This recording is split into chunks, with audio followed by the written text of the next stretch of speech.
paper review show that won't send you to sleep like the others will. 11 p.m, 7 nights a week. Join us.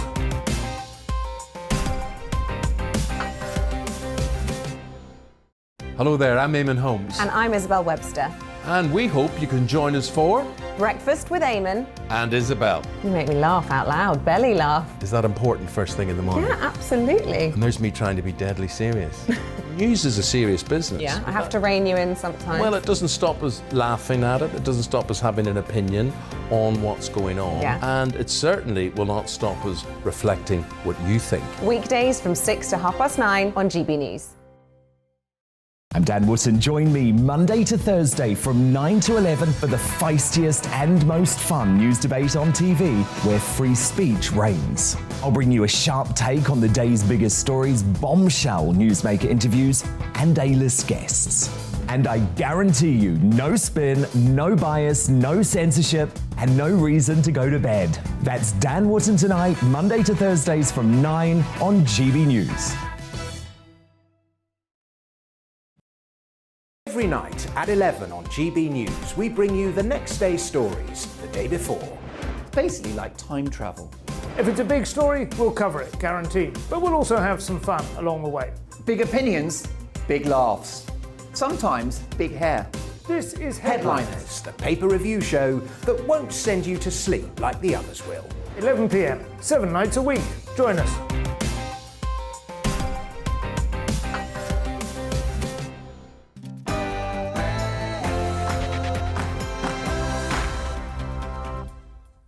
The actor Jussie Smollett is sentenced for faking a hate crime. J.K. Rowling tackles the Labour Party's failure to support women's rights. And the countryside is homophobic. This is Free Speech Nation.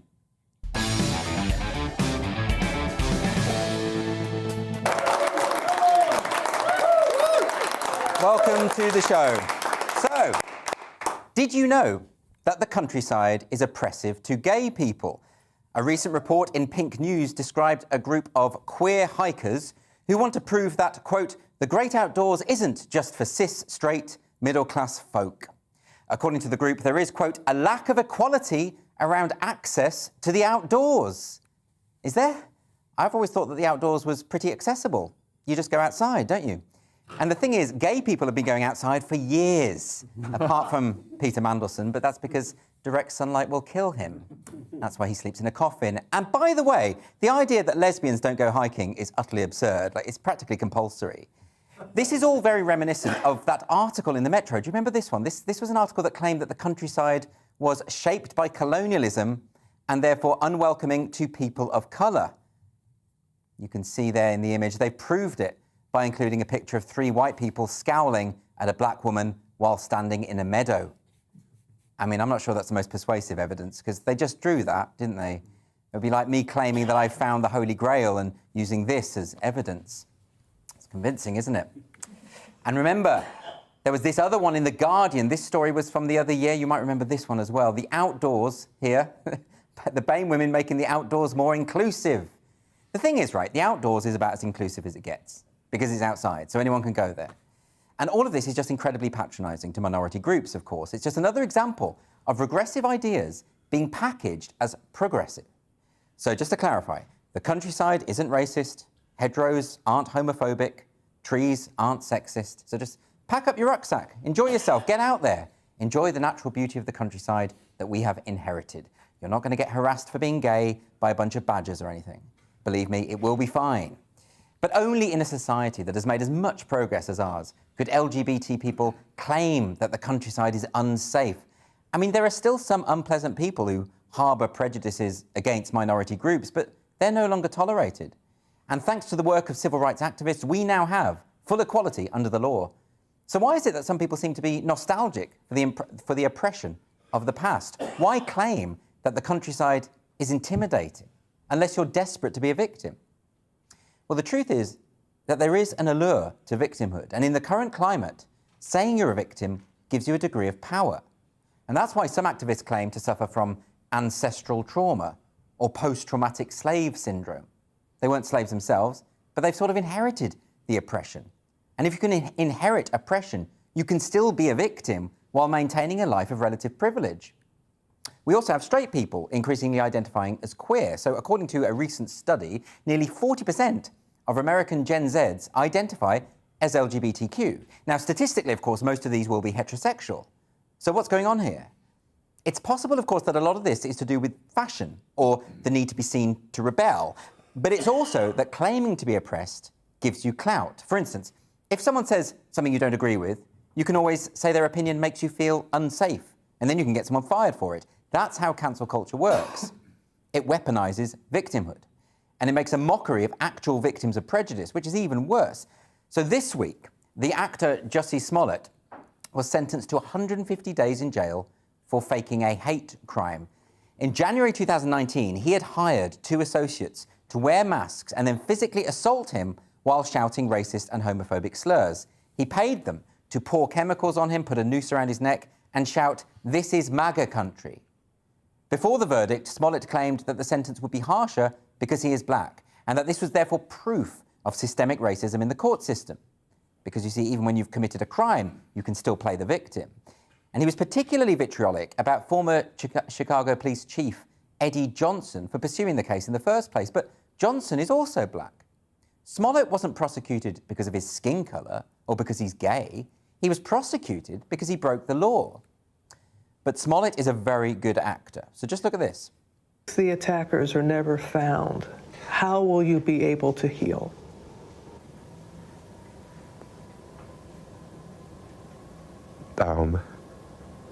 I don't know. Let's just hope that they are. You know what I'm saying? Like, let's not go there yet. I was talking to a friend and I said, I just want them to find them. And she said, sweetie, they're not gonna find them. He deserves an Oscar for that alone. That is an incredible performance. But look, he is a terrific actor, but he got the casting all wrong. So if you're going to hire 2 actors to pretend to be white supremacists, don't go for 2 black men from Nigeria. That is a rookie mistake. And mind you, with so many people calling for a female James Bond, maybe Smollett was just being progressive in his casting choices. He actually told the police that the 2 assailants accosted him in the early hours of the morning while he was out looking for sandwiches. But there were so many holes in the story. So let's leave aside that the white supremacists were black and that they just happened to be carrying a noose and some bleach with them at 2 o'clock in the morning. By the time the police arrived at Smollett's house, he still hadn't taken the noose off. This is hardly a criminal mastermind. But never mind, because everyone believed him. And why did everyone believe him? Because rather than try to make progress by challenging racism as and when it occurs, activists want us to believe their narrative that the world is irredeemably and inevitably racist. Smollett's story, in other words, was exactly what they wanted to hear. And Smollett isn't the only one. So the political scientist Wilfred Riley has documented hundreds of hoax hate crimes, which he has argued can have the effect of exacerbating the problem of racism. It means that when real crimes against gay people and ethnic minorities occur, which they do, people are likely to be more sceptical. Smollett's crime wasn't just that he wasted police time and resources. It's that his actions played into the hands of bigots who like to claim that racism and homophobia simply don't exist anymore.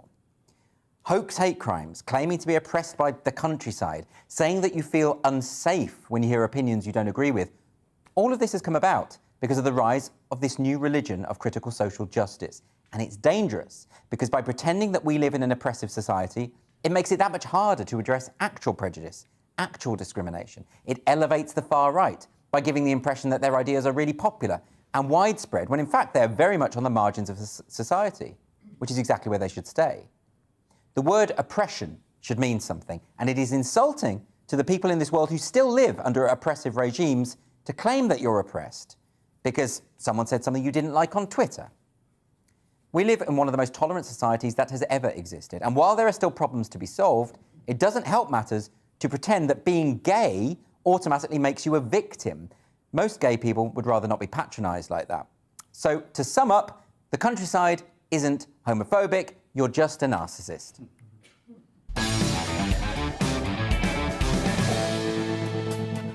And my panel this evening are Josh Harry and Leo Kearse. Leo, what do you make of this Jussie Smollett affair? You know, I didn't actually think he would get jail time in the end because it seemed like he wouldn't. Yeah, I mean, on one hand, I mean, you've got to applaud him for giving roles to black people that would have traditionally gone to white people. That's true. But also, you know, the nature of the crime. You know, he said he got beaten up by Trump supporters wearing MAGA hats, and they sprayed him with bleach and put a noose round his neck. It just shows why actors need writers. That's like a Scooby-Doo episode. You know what I mean? It was pretty like, bad. Was he also burgled by a guy in a stripy top carrying a bag with swag written on the side? It would have worked. I mean, what do you think, John? I mean, it's a bizarre one, isn't it? Because, you know, I did feel for him when I saw the original footage because he is so convincing. Yeah, because his depiction, it felt real. And he's still claiming he's innocent as well. I mean, it's madness. Yeah, it is madness. And but what's also interesting is how people's reaction to it. People are saying even if he's guilty, the point was true. Like, are they really saying that? Yeah, the people that I was watching. There's what she's. So they're saying low-key. So they're saying low-key noble. Low-key noble. So what's he saying exactly? On a talk show in America, a woman described him as low-key noble because his crime revealed that these crimes are happening, even though it kind of diminished the real crimes that happened. So wait a minute. The only way that he could draw attention to racist and homophobic attacks is to stage one. Yeah. Is this for real? This doesn't. That's what's going on. It's like, you know, kind of like when OJ was pretty much found. Everyone knew he was guilty, and then he still had a huge amount of support. People didn't just care, you know. But I mean, there is tribalism going on here because when I was reading the article and I was going, okay, he's black and he's gay, and then I was like, oh, and he's Jewish. I was like, wait a minute, he might be innocent. Yeah, you see, there we go. I need to look a bit further into this case. Well, look, let's get our audience involved. We've only got a few in tonight, but we shall get some questions from the lovely crowd. First one from Molly. Molly. Hello, Molly. Hiya. I was wondering if we have all misjudged witches. Well, have we misjudged witches? That's not a bad question. I feel that way. Now, this is Nicola Sturgeon, of course, has apologised, and she marked International Women's Day by apologising for the thousands of women who were executed or convicted for being witches in Scotland. I mean, obviously, this was a while ago. I think it was the 80s or something like that. But the thing is, she's actually insisted that it is important that we acknowledge injustice on a colossal scale. Those were her words. And that this was driven, at least in part, by misogyny. Did you know, though, that the main reason why women during the medieval period were burned as witches or arrested as witches? You know, the main reason... I thought it was because they had magical powers. You're not wrong. Is it? It was because they sold spells and claimed to be witches. Oh, really? That is actually the main reason why women were arrested as witches. And that sounds incredible, but it's true. We've got this kind of idea that it was just that it was a way to attack women. In some cases, certainly was. But a lot of the times, people just claim to be witches, which is, again, not something you should do, really, I think. It's not that smart. No. People do it. We've got astrologers and people like that now. You know, crystal healers. We've got critical race theory. There's all kinds of, you know... So are you saying that Mystic Meg should be burnt at the stake? Is that what you're saying? Well, all I'm saying, like, we weren't around then, so we don't know what the real social issues were. And people say, you know, it's so misogynist that all these women were burnt as witches, but I bet it really brought down nagging. Honestly, Leo.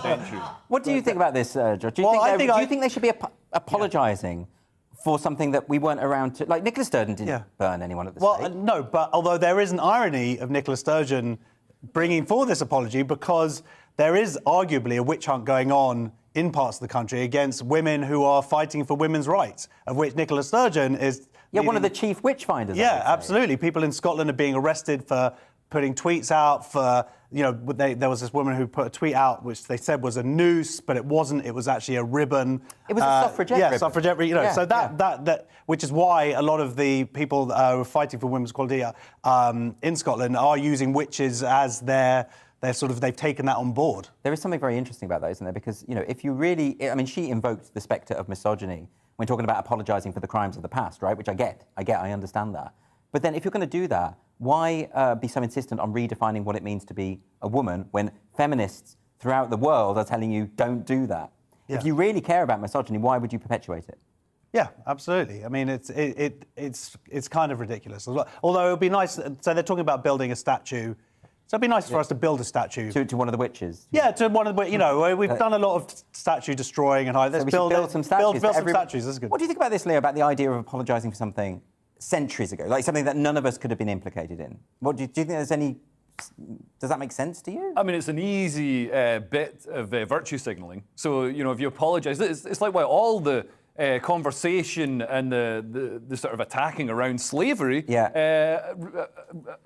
refers to slavery that happened hundreds of years ago, when right now in the world there's more slavery going on than there was at the height of the transatlantic slave trade. It's just being done in countries like Libya and in the Middle East. So it's harder to go in and start pointing the finger at people in there without being accused of Western cultural imperialism. Are you saying that people should be sort of directing their energy towards problems like that?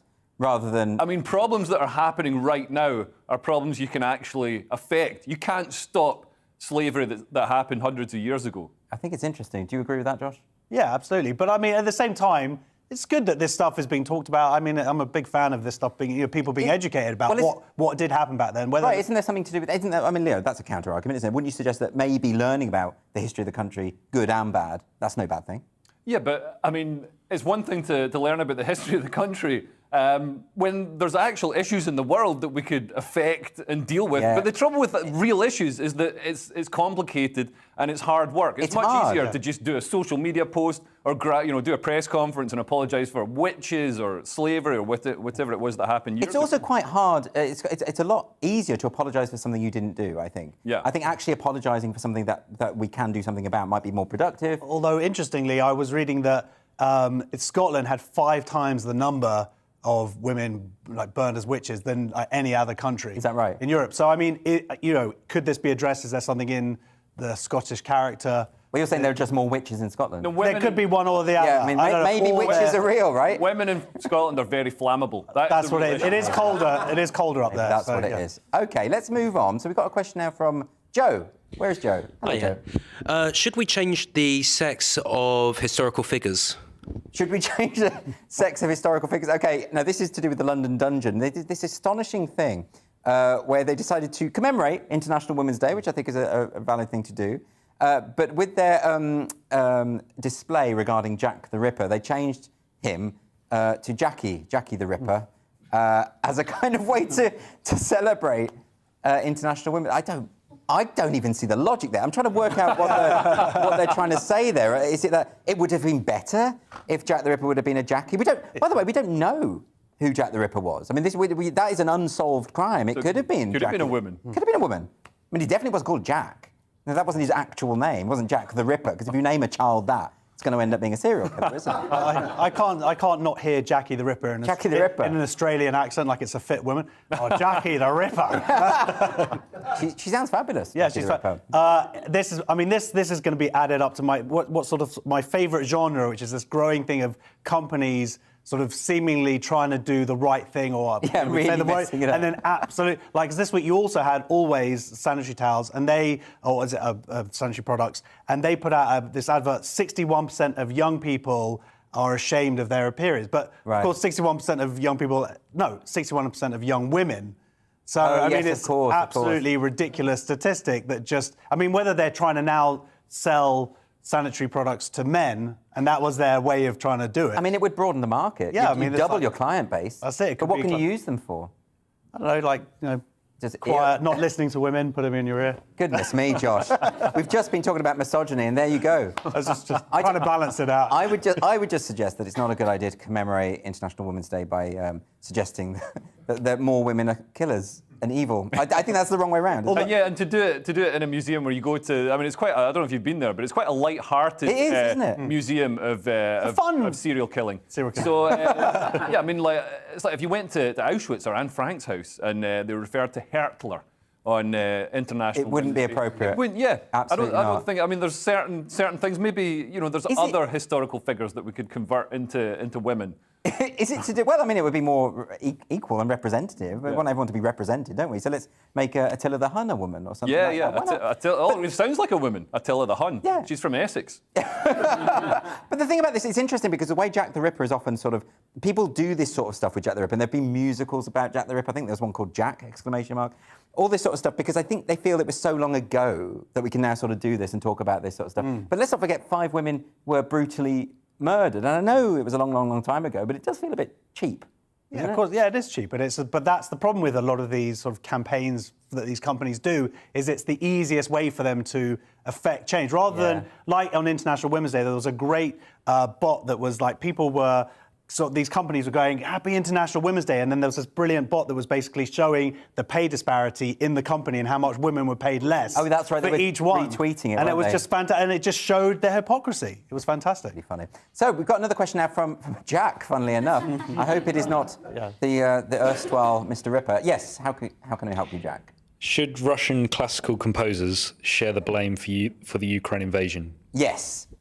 So this is to do with Tchaikovsky, of course. So the Cardiff Philharmonic Orchestra have pulled Tchaikovsky. It was the 1812 overture, I believe, from the forthcoming programme because of the conflict in Ukraine. So this is, and look, he died in 1893. You would have thought his responsibility for the war is minimal. Yeah, I would suggest. But actually, I read into this a little bit more, and it wasn't just to do with the fact that he's Russian. In fact, they claim it wasn't at all to do with the fact that he was a Russian composer. They claimed it was to do with the cannon fire within the thing. Yeah.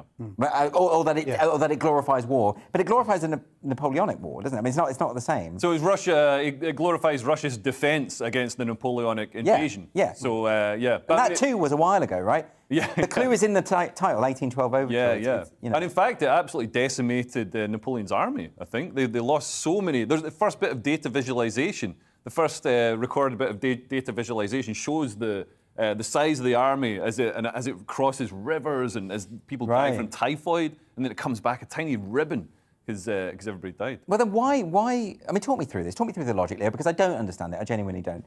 And there's lots of things like this. There's those bars in London not serving White Russian cocktails anymore. There's the American bars that were pouring Smirnoff vodka down the drains. Did you see that? There was all that footage. Even though Smirnoff is a British company, they just didn't bother to Google it before they wasted all that fine product. I mean, talk me through the logic. Do you understand it? Yeah, I mean, I think emotions are running high because we've got a sort of unprecedented situation of a European country being invaded, during a time of smartphones. Instead of European countries normally get invaded in the old days, in the 30s and the 40s.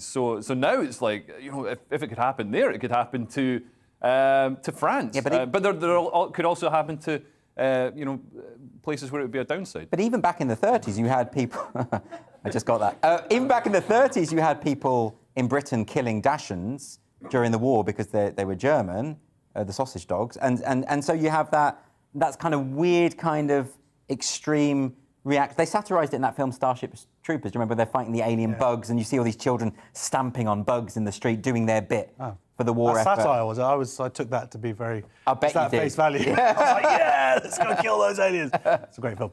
It is a good film, yes. Yeah, it's an interesting one. I mean, it's not just the Welsh Philharmonic, Cardiff Philharmonic Orchestra. Japan, they've done exactly the same thing.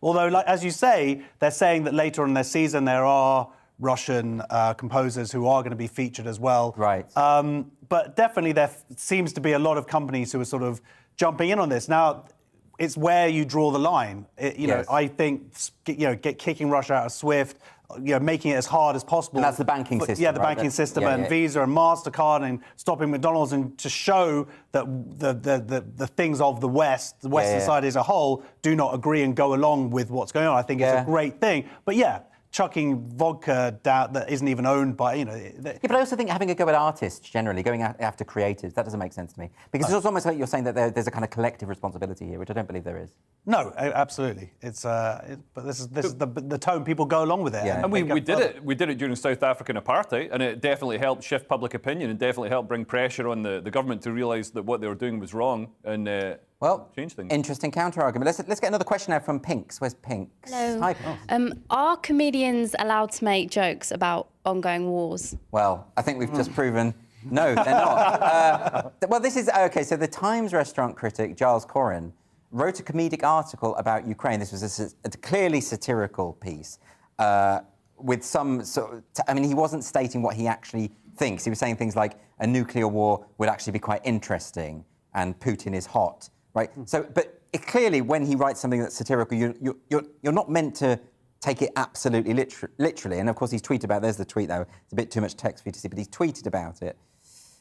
What do we think about it? Does this happen to you a lot, Leo? I mean, are you ever in danger of people taking what you say at face value? Oh yeah, people always seem to assume that what a comedian says on stage is just a literal truth. There's never any room for irony or subterfuge or just the concept that the comedian might be joking. Might be joking. Which does sometimes comedians are joking. You know, but I think the problem with this is because there's so many wild opinions about the Ukraine invasion out on social media. All those things about nuclear war being good for London or Putin being hot. I've read them on Jeremy Corbyn's Twitter. So so people won't automatically assume that it's satire. Right, he wasn't necessarily telling the truth there. Do you see how this works? This is a fascinating experiment. I get this all the time. I get people sort of attacking me for joke tweets I've done, saying this is what you think. I'm like, it's the opposite of what I think, you moron. Yeah. I don't say that because I'm too polite, but you know what I mean? Yeah. I mean, I work on a triple level, where it's like, no, you don't think like that. Yes, I do. But you actually do. Yeah, you use humour to hide your deep-seated evil. Yeah, absolutely. It's the best job to go to. I mean, I'm offended that Pink thinks that Giles Corran's a comic. That's what really upsets me. It was a satirical piece, it was satirical, but it's different when it's in the written word. He wasn't 100% clear about it. No. And worst of all, it wasn't that funny, if funny at all. And that is maybe But satire need not be funny, of course. Satire is about exposing certain follies. When I do it. Yeah, of course, when you do it. Oh, I mean, when one does it. When one, no, talking about yourself there. Anyway, we're going to go to a break now. So after the break on Free Speech Nation, we will be debating diet and whether or not it's time to give up meat and go vegan. Join us in a moment.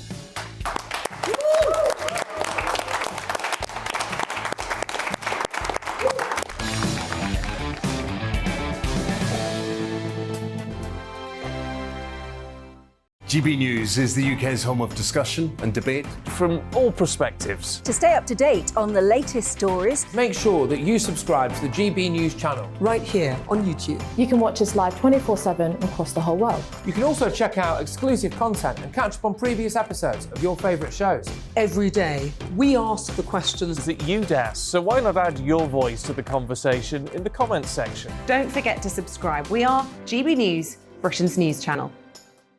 Every night at 11 on GB News, we bring you the next day's stories the day before. It's basically like time travel.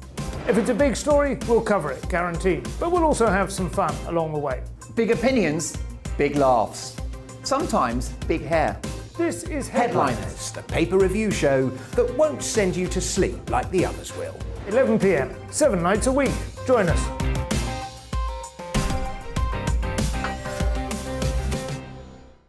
Hello there, I'm Eamon Holmes. And I'm Isabel Webster.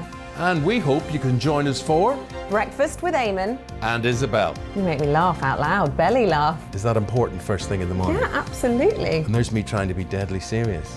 News is a serious business. Yeah, I have to rein you in sometimes. Well, it doesn't stop us laughing at it. It doesn't stop us having an opinion on what's going on. Yeah. And it certainly will not stop us reflecting what you think. Weekdays from 6 to 9:30 on GB News.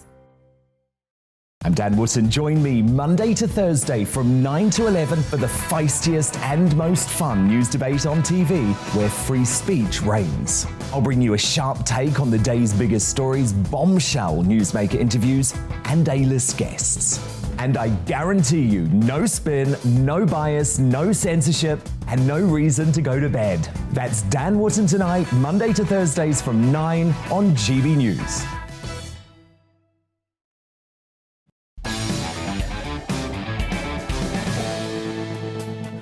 Welcome back. Now, let's try to settle the debate once and for all. Is it time to give up meat and turn vegan? Much has been made of the benefits of a vegan diet, but how much of that is fact? Well, to answer that, I'm joined by vegan activist Ed Winter, also known as Earthling Ed. He's a prolific public speaker who's been invited to schools, universities and businesses across the world to discuss the issue. And while in the meat corner, I have Chris Snowdon, Head of Lifestyle Economics at the IEA. Ed, I'm going to start with you. Thank you for joining me today. Can you explain to me, you are a vegan activist. Sure. So it's not just a lifestyle choice for you, it's something you're very passionate about. Yeah. Do you feel that you envisage a world where everyone eventually embraces the vegan approach? Well, hopefully so. I mean, obviously, I am aware that not everyone in the world is going to be able to make the options and, choose the choices that we have in the UK especially. But my hope is that in the UK, we'll shift towards a plant-based food system for all the merits that a plant-based food system would bring. Just talk us through it then. So people watching this at home, they might not have heard of what the merits are. Yeah. Why is a vegan diet better for you than a meat-based diet? Well, I mean, veganism is a moral philosophy. So it's about removing or at least eliminating as far as is possible and practicable the exploitation of animals. Yeah. So there's a moral obligation to it as well. But of course, it helps the environment, helps the planet, and there's also personal health kind of positives that can come from it as well. But it is about the animals fundamentally. So yes, so you're not talking about from a personal point of view, from a selfish point of view. This is more a kind of a global perspective. Yeah, I mean, it's about trying to reduce suffering wherever we possibly can. And you take it further than just vegetarianism. So, you know, I mean, I haven't seen, but I've read accounts of what goes on in abattoirs, and it does strike me as, to be honest, horrific. And but you would extend that to the use of animal products, for instance, when an animal's died of natural causes or something like that. That would also be... Well, not necessarily natural causes. Of course, we will want to eat animals who have died of natural causes because of the diseases, but this is more about the human exploitation of animals. So not necessarily, you know, an animal who's dead on the side of the road, but the farming of animals and, of course, the abattoirs that we use, even with dairy cows and egg-laying hens, of course, because all of those animals are also killed in the same slaughterhouses in the same way. So it's about that human aspect of the exploitation. OK, well, let me bring Chris in on this, because I'd be interested to hear the counter-argument to that. Chris, thanks for joining me today. Are you a big carnivore? Are you a big fan of meat? Yep. Big fan of meat. What is there to object to in what Ed is saying? I mean, it seems fair enough to me when he puts it like that. Well, people make their own moral judgments, don't they? I'm not interested in what other people eat. If people want to be vegans or vegetarians or carnivores, it's of no concern to me whatsoever. I hear the arguments. I make my own mind up. Everyone should be free to make their own mind up. So go for it, whatever you want to do. My only concern about the veganism and vegetarian movement is at some point in the future, it is possible that these people will become a majority. And once you get a majority of people who think that something is ethically unacceptable, then there's a good chance they're going to go out and try and ban it. So I'm all in favour of people being vegans, but I'd rather they remained a minority. What about what Ed says about the animal rights aspect to this? I mean, to what extent? I mean, you say everyone should have their own right to make their own decisions about what they eat, and that's fair enough. But if we are according to animals their rights as well, don't they have to be taken into consideration to a degree? No, I don't. I mean, I think animals are essentially there to be killed and eaten. So, I mean, that argument is never going to cut the mustard with me particularly. Obviously, there are lines I wouldn't cross. I've never eaten veal, for example. I've never eaten foie gras. I think there's such a thing as unnecessary cruelty, clearly, and I happily sling people who torture cats and dogs and things in prison for quite a long period of time, not least because it's usually a pretty good precursor to being a serial killer. But I think in the natural world, obviously billions of animals are killed and eaten every day by other animals. I don't see any particular reason why they shouldn't be killed and eaten by humans. So this is going to be something, Ed, that you will face routinely, is that of course, Chris is arguing from a position of natural law there. We are on the food chain, are we not? There is something natural about eating meat. We have developed that way. Well, of course, we've eaten meat for thousands of years, hundreds of thousands of years, and it's been instrumental in human survival in times of food scarcity. But, the reference to other animals who eat other animals in the wild, well, they do that out of necessity. And the vegan argument is really that we don't have to do what we do to animals anymore, and that's why it becomes a moral issue. Chris said it was about unnecessary cruelty. That's why he didn't eat, veal or foie gras. But of course, we don't have to eat animal products, so it's all unnecessary. And to a dairy cow who's killed for dairy, or to a pig in a gas chamber who's killed for bacon, that suffering to them is just as severe as the suffering to a geese or a duck who's been exploited for foie gras. So when we look at this issue from that of the individual who's suffering, we realise that it's all unnecessary, and that's why it's all immoral. But doesn't your argument rest on the presupposition that animal life and human life should be seen almost on a par, and that rights are accorded to everyone, whereas Christopher's argument is more that, well, human beings are more important than animals? Well, we don't have to view non-human animals as being the same as human animals to understand why it's wrong to kill them. We just have to understand that their right to life and their right to their own autonomy transcends the reasons we use to exploit them. So taste pleasure, for example, or convenience. That's what we have to really kind of underpin with this conversation is their right to life and the suffering they endure in farms and slaughterhouses worth more than our sensory pleasure? What has higher value, life or taste, fundamentally? OK, so Christopher, when you hear that argument, do you think that there is a case here that, I mean, Ed is trying to persuade people of his point of view. Do you think that's ever a view that people will buy into ultimately? Or is there just something too innate about our taste for meat?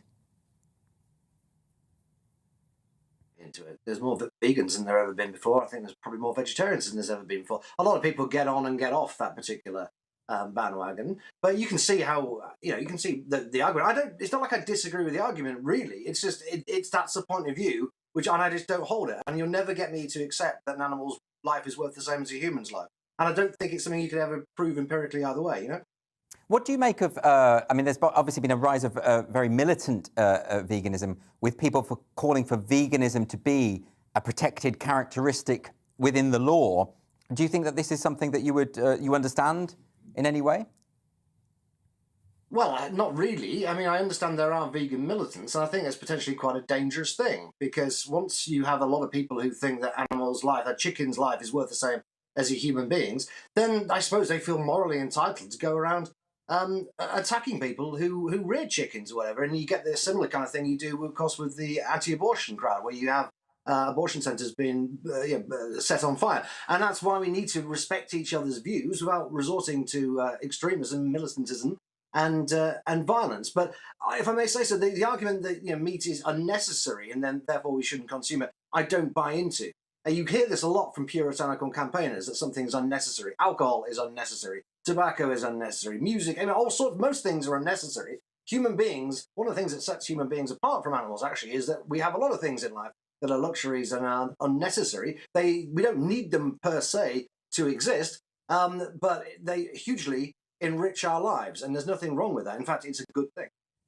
Ed, I want to ask you about that specifically. Is that Christopher is making this point that there are all sorts of things that we have that are luxuries. Sure. I mean, so that is a persuasive argument, isn't it? Well, not really, because the things that Chris listed don't have a victim. Our choice of, the music we want to listen to or things like that, there's no victim at the end of it. But when we talk about meat, dairy and eggs, there's a victim at the end of that choice. The animals who are, of course, being exploited and killed, they're the victim. So when we talk about unnecessary action, from a moral perspective, it's about whether or not that action has a victim and that action is unnecessary. Doesn't alcohol and smoking have a victim ultimately? But it's your own personal choice in that sense. But there are people who are affected by your alcoholism and by your passive smoking, this kind of thing. And of course we should definitely be considerate of that. I'm not saying that we should ban smoking or cigarettes. I'm not even saying that we should ban meat, dairy and eggs right now. What I'm saying is that we should have conversations about the morality of these actions to determine whether or not we as individuals, morally speaking, align with that. I mean, Chris himself said that he would be outraged if someone did this to a cat. Maybe the Kurt Zuma case comes to mind.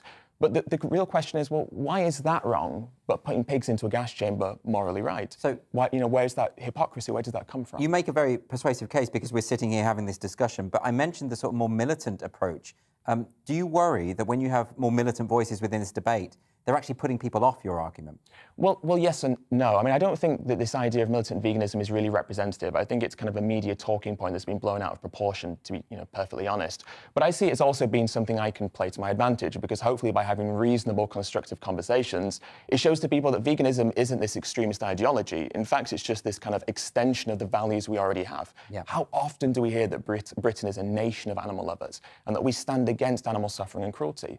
Well, I like to believe that's how people genuinely feel. So now all people have to do is recognise that their morality already exists when it comes to animals, that strong morality, and then work out whether or not the unnecessary exploitation, suffering and death of 1 billion land animals, and when it comes to marine animals much more, of course, in this country alone, aligns with that morality, or indeed is actually contradictory to that. Final word to you, Christopher. I'm assuming you're not persuaded by what you just heard there. No, I'm not. I remain of the view that animals, for the most part, are there to be killed and eaten. Most of them have a perfectly good life. If you are a sheep raised by a farmer, you'll just be basically standing around in a field eating grass for a period of time, and then one day you'll get a bolt in the back of your head. It's a pretty painless way to go. Everybody dies. Ultimately, I don't consider that to be unnecessary cruelty. In actual fact, I think that a lot of animals get a better death than human beings do, but that's a different question. Maybe human beings don't have their throats cut, obviously. Well, look, I didn't expect for us to reconcile and reach a sort of agreement at the end of the debate, but I do appreciate you both coming on and sharing your views. Ed and Christopher, everyone. After the break on Free Speech Nation, I'm going to be talking to the Tory Police and Crime Commissioner, forced to explain herself simply for sharing a tweet by J.K. Rowling. See you in 2 minutes.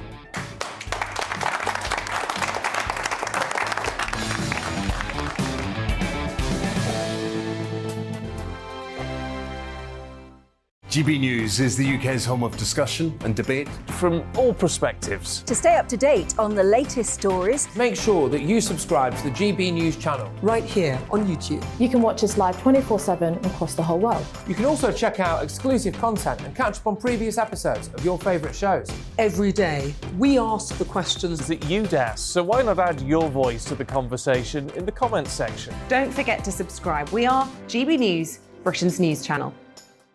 Every night at 11 on GB News, we bring you the next day's stories the day before. It's basically like time travel. If it's a big story, we'll cover it, guaranteed. But we'll also have some fun along the way. Big opinions, big laughs. Sometimes big hair. This is Headliners, the paper review show that won't send you to sleep like the others will. 11 p.m, 7 nights a week. Join us.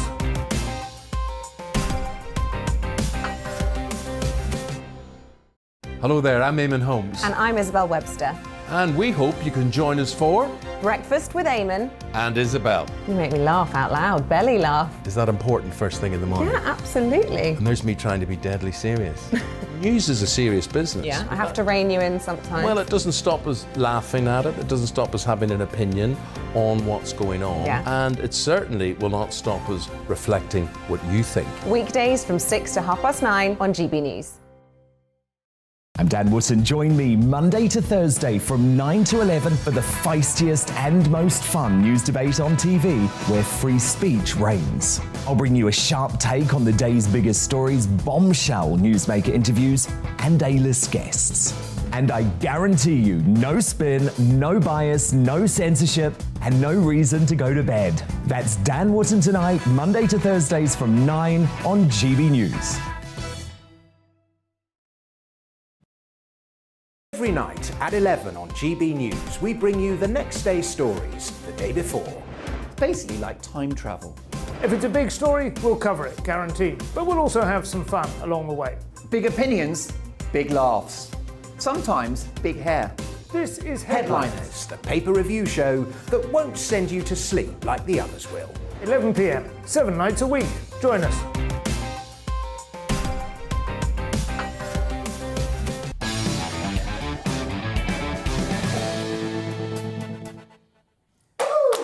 Welcome back. So, later in the show, I'm going to be turning agony uncle with the help of my beautiful panel, Josh Howie and Leo Kurz, and we're going to help you at home to deal with your unfiltered dilemmas. Just email us at gbviews@gbnews.uk. Any problems you've got, anything at all, we will solve it, I promise you. We have turned people's lives around. Now, this part of the show is called Devil's Advocate, where I get my panel to have a bit of a debate, a bit of a tete-a-tete, and work out one of the major hot potatoes of the day. And this is about whether or not men should accept male pattern baldness. We have very different perspectives here. We're going to start. Josh, Harry, you're going to be arguing that they shouldn't. They shouldn't accept... Well, no, they should accept it. No, they should accept it. They should accept it because I got no bloody choice. I started losing my hair when I was about 6. No, it was a bit after that. I had a few good years, and then I had, and I think most men would initially fight it. You would do a little comb over, then your comb over gets a little comb over, and then I started on the pills. There were some pills that I used to take, but the problem was you couldn't take them and try and have a baby at the same time because they bring out fetal. So basically, what I'm trying to say is I've sacrificed my hair for my children. But I have 5 children, so at least now my wife can't leave me. So it has sort of worked out in that way. And there is a kind of relief from just finally just accepting it and I think the biggest relief for me is that finally people will stop treating me as a sex symbol and just treat me like me for my personality, and that has never happened to me before. Well, Josh, we're going to have to stop you there. I still think of you very much as a sex symbol, to be honest. I don't think that has changed. If anything, it's got more intense. Anyway, that's just my issue, not yours. Did I just say that? Anyway, Leo Kurz, your argument. Yeah, no, I totally disagree with Josh. You do have a choice. You do have a choice. It's called going to Turkey and spending $1,000 on a hair transplant. Believe it or not, I used to look like Josh. Not entirely like Josh. I mean, I looked after myself. I didn't show up at Junior Gap, and my eyes worked. But apart from that, I was going bald. But then I flew to Turkey, spent $1,000, and I mean, to be honest, I'd recommend spending a bit more money than $1,000. I went the very cheapest. It was done in a porta cabin by the airport. They put me in this massage table with a hole like that, and I looked through it, and the surgeon was wearing Crocs. And I was like, this isn't going to go well. Like, there's chickens running across the floor. But yeah, I mean, I came back, and my head was bleeding for a week or two, but I think it was all worth it to get this fabulous head of AstroTurf that I've got. I've got now. So yeah, let's hear. And also with Turkey suffering from Russian tourists not going there anymore because they don't have access to international travel or money. I think we can fill that gap by all getting hair transplants. If you've already got hair, just bring it down to your... Well, Leo Kearse, right, I don't know who won that argument, but I'm persuaded by you both. Well, I'm convinced, and you're going to give me that number. I think you need to go to this porter cabin. To be honest, you're not selling it, Leo. I mean, it sounds pretty dangerous. Just another... I think they've actually got even cheaper, because I got this before coronavirus. So because of coronavirus and because of the tourism, because so many Russians went to Turkey, so now they'll be desperate. So it's probably down, you can get it down to like £600. Are you sure this was a qualified individual? No, absolutely not. No, somebody had seen a YouTube video. They bought the equipment off eBay and they had a good go at it. So right. Well, look, we're going to move on to more serious matters now. There's nothing more serious than losing your head. Sorry, I absolutely wasn't saying that. This is a story that seems to run and run. J.K. Rowling is back in the headlines. A Tory police and crime commissioner has been reprimanded for sharing a tweet by the author in support of women's rights. A male-dominated panel of counsellors found Lisa Townsend had not been dignified or respectful to trans people when she supported the best-selling author's view that biologically male rapists were not female. They said the Surrey PCC had broken the code of conduct for her office and demanded she explain herself to the 3 men who had reported her over the tweet, one of whom is a local Conservative MP, Crispin Blunt. So the Conservative Police and Crime Commissioner for Surrey, Lisa Townsend, joins me now. Lisa, thanks very much for joining me today. Good evening. Can you talk us through what happened here? Because it does sound like an extraordinary story. You simply shared the tweets, is that right? Not quite. I did share the tweet. So I've been thinking and talking and tweeting about this, what for me is a women's rights issue for quite some time now. And J.K. Rowling had tweeted following a case in Scotland around women with penises committing rape. And I retweeted it and I added a comment to it saying, essentially, I think my frustration came out quite clearly, saying that, women wouldn't put up with this anymore. We would not be gaslighted by these men who had no intention, actually, most of them living as women at all, but suddenly wished to declare themselves as women once they'd committed rape. So I retweeted that. As you said, there were 3 men who made a complaint, one of whom was a local MP in Surrey, where I'm PCC, and the panel came out with their decision, sent me their decision on Tuesday of this week, which of course happened to also be International Women's Day. Right. I mean, that you couldn't really make that up, could you? It's almost like that was planned in a way. But this is an amazing thing to me because, the substance of these tweets, if you go back 5-10 years, no one would consider this remotely controversial, would they? No, I don't think they would at all. And we found ourselves in this slightly odd space where, of course, speaking truth is seen as you say, deeply controversial. And those of us who do get called bigots and TERFs and, suffer all of the bile and everything that goes with that. And it's quite strange because I'm perfectly prepared to accept, and in fact, I welcome that there are people who have different views on this subject. Clearly the 3 gentlemen who complained do. It would seem that the majority of the subcommittee of the panel take a different view on it. And that's good. That's healthy in a democracy. I think what's not healthy and what's actually quite sinister is when people try to shut down the debate. And that's exactly what these men were trying to do. They were trying to shut down the debate rather than let's have it out in the open, let's have these conversations and make sure that everybody is respected and has the rights that they deserve. Can I ask you, what was their justification given? They're saying that you hadn't been dignified or respectful. What was their justification for their ruling on this? There wasn't really a justification. It's entirely subjective, really. They decided that it wasn't, and therefore, they felt that I should write letters. I should be clear, they haven't asked me to apologise. They haven't asked me to remove the tweet. They just asked that I explain myself in a letter to the 3 men who complained. And it is entirely subjective. I mean, there were complaints made about a previous article that I'd taken part in, and there were over 40 complaints to that, and they found there was no case to answer. So it is entirely subjective and actually, I think, quite political.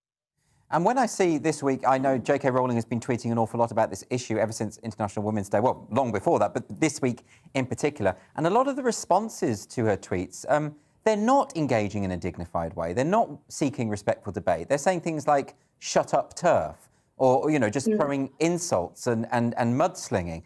Have you experienced a lot of that yourself? Oh yeah, I get it a lot. I get it in my DMs a lot.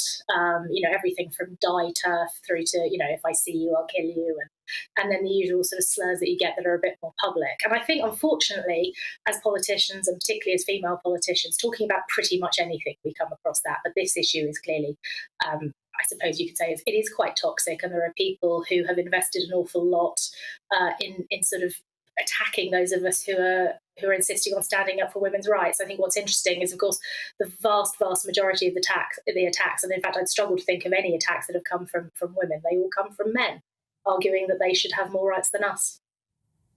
So what is the solution to that? Because if there is a contingent of people who are just not willing to discuss, I mean, you've made it clear tonight that you consider it part of a democracy to have a respectful discussion and debate about these issues, but that's not what's happening here. Is it the case that politicians are just going to have to assert certain truths irrespective of the reaction that they face?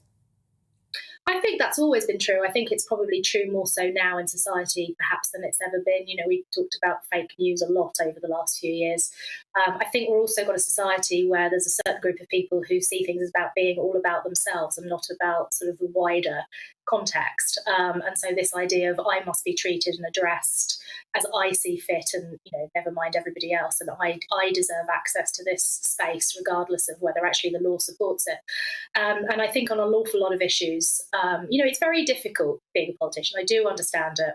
I've worked for a number of MPs in the past, and it's difficult. And for a lot of reasons, you don't want to get involved in controversial debates. And I should say, I would never criticise anybody for choosing not to get involved in this debate. But it does seem to me that there are some very, very serious questions being asked. And ultimately, as politicians, we all put ourselves forward to the electorate. The people of Surrey will decide in a couple of years' time whether I'm right or wrong and vote me back in or out as appropriate. And I think that we all have to be very conscious of that as political parties and as individual politicians.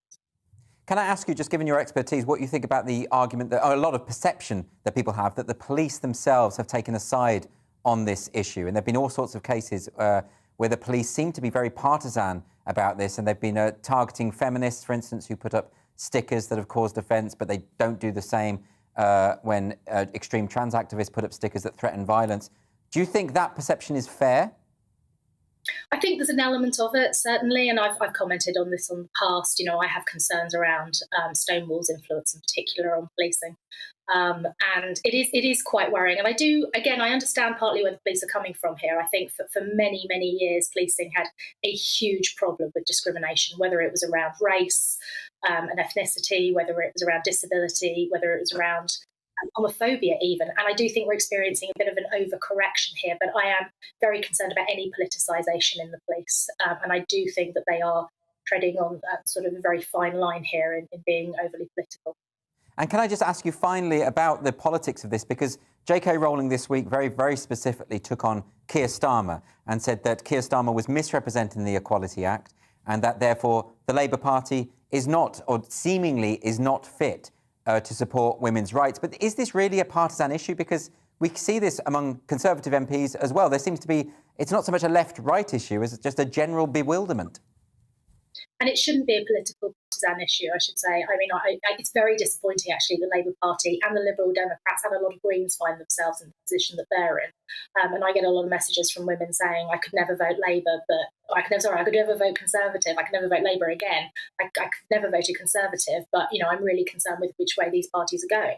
And again, I think in a healthy, lively democracy, we need a healthy, lively opposition and one that is appealing across the board. And it seems quite clear to me that that's not happening at the moment with Keir Starmer. It seems quite clear to me, looking at the law, that he has absolutely misrepresented the law, that he's doing the old Stonewall trick of, starting the law as he wishes it to be and not as it actually is. I don't think he's a malicious man. I don't think he's doing it on purpose, but I do think the Labour Party are in danger of tying themselves in knots on this issue. And I really hope that we don't see the same in the Conservative Party. Well, I'm absolutely sure that this topic will run and run. This is not going away anytime soon. Lisa Townsend, thank you so much for joining me tonight. Thank you. Coming up on Free Speech Nation, we're going to be showing you a clip from my podcast this week, which is an extended interview with Professor Joe Phoenix. Don't go away.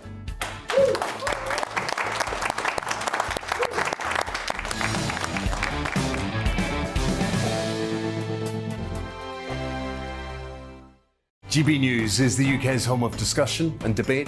From all perspectives. To stay up to date on the latest stories, make sure that you subscribe to the GB News channel right here on YouTube. You can watch us live 24/7 across the whole world. You can also check out exclusive content and catch up on previous episodes of your favourite shows. Every day, we ask the questions that you'd ask, so why not add your voice to the conversation in the comments section? Don't forget to subscribe. We are GB News, Britain's news channel. Every night at 11 on GB News, we bring you the next day's stories the day before. It's basically like time travel. If it's a big story, we'll cover it, guaranteed. But we'll also have some fun along the way. Big opinions, big laughs. Sometimes big hair. This is Headliners, the paper review show that won't send you to sleep like the others will. 11 p.m, 7 nights a week. Join us.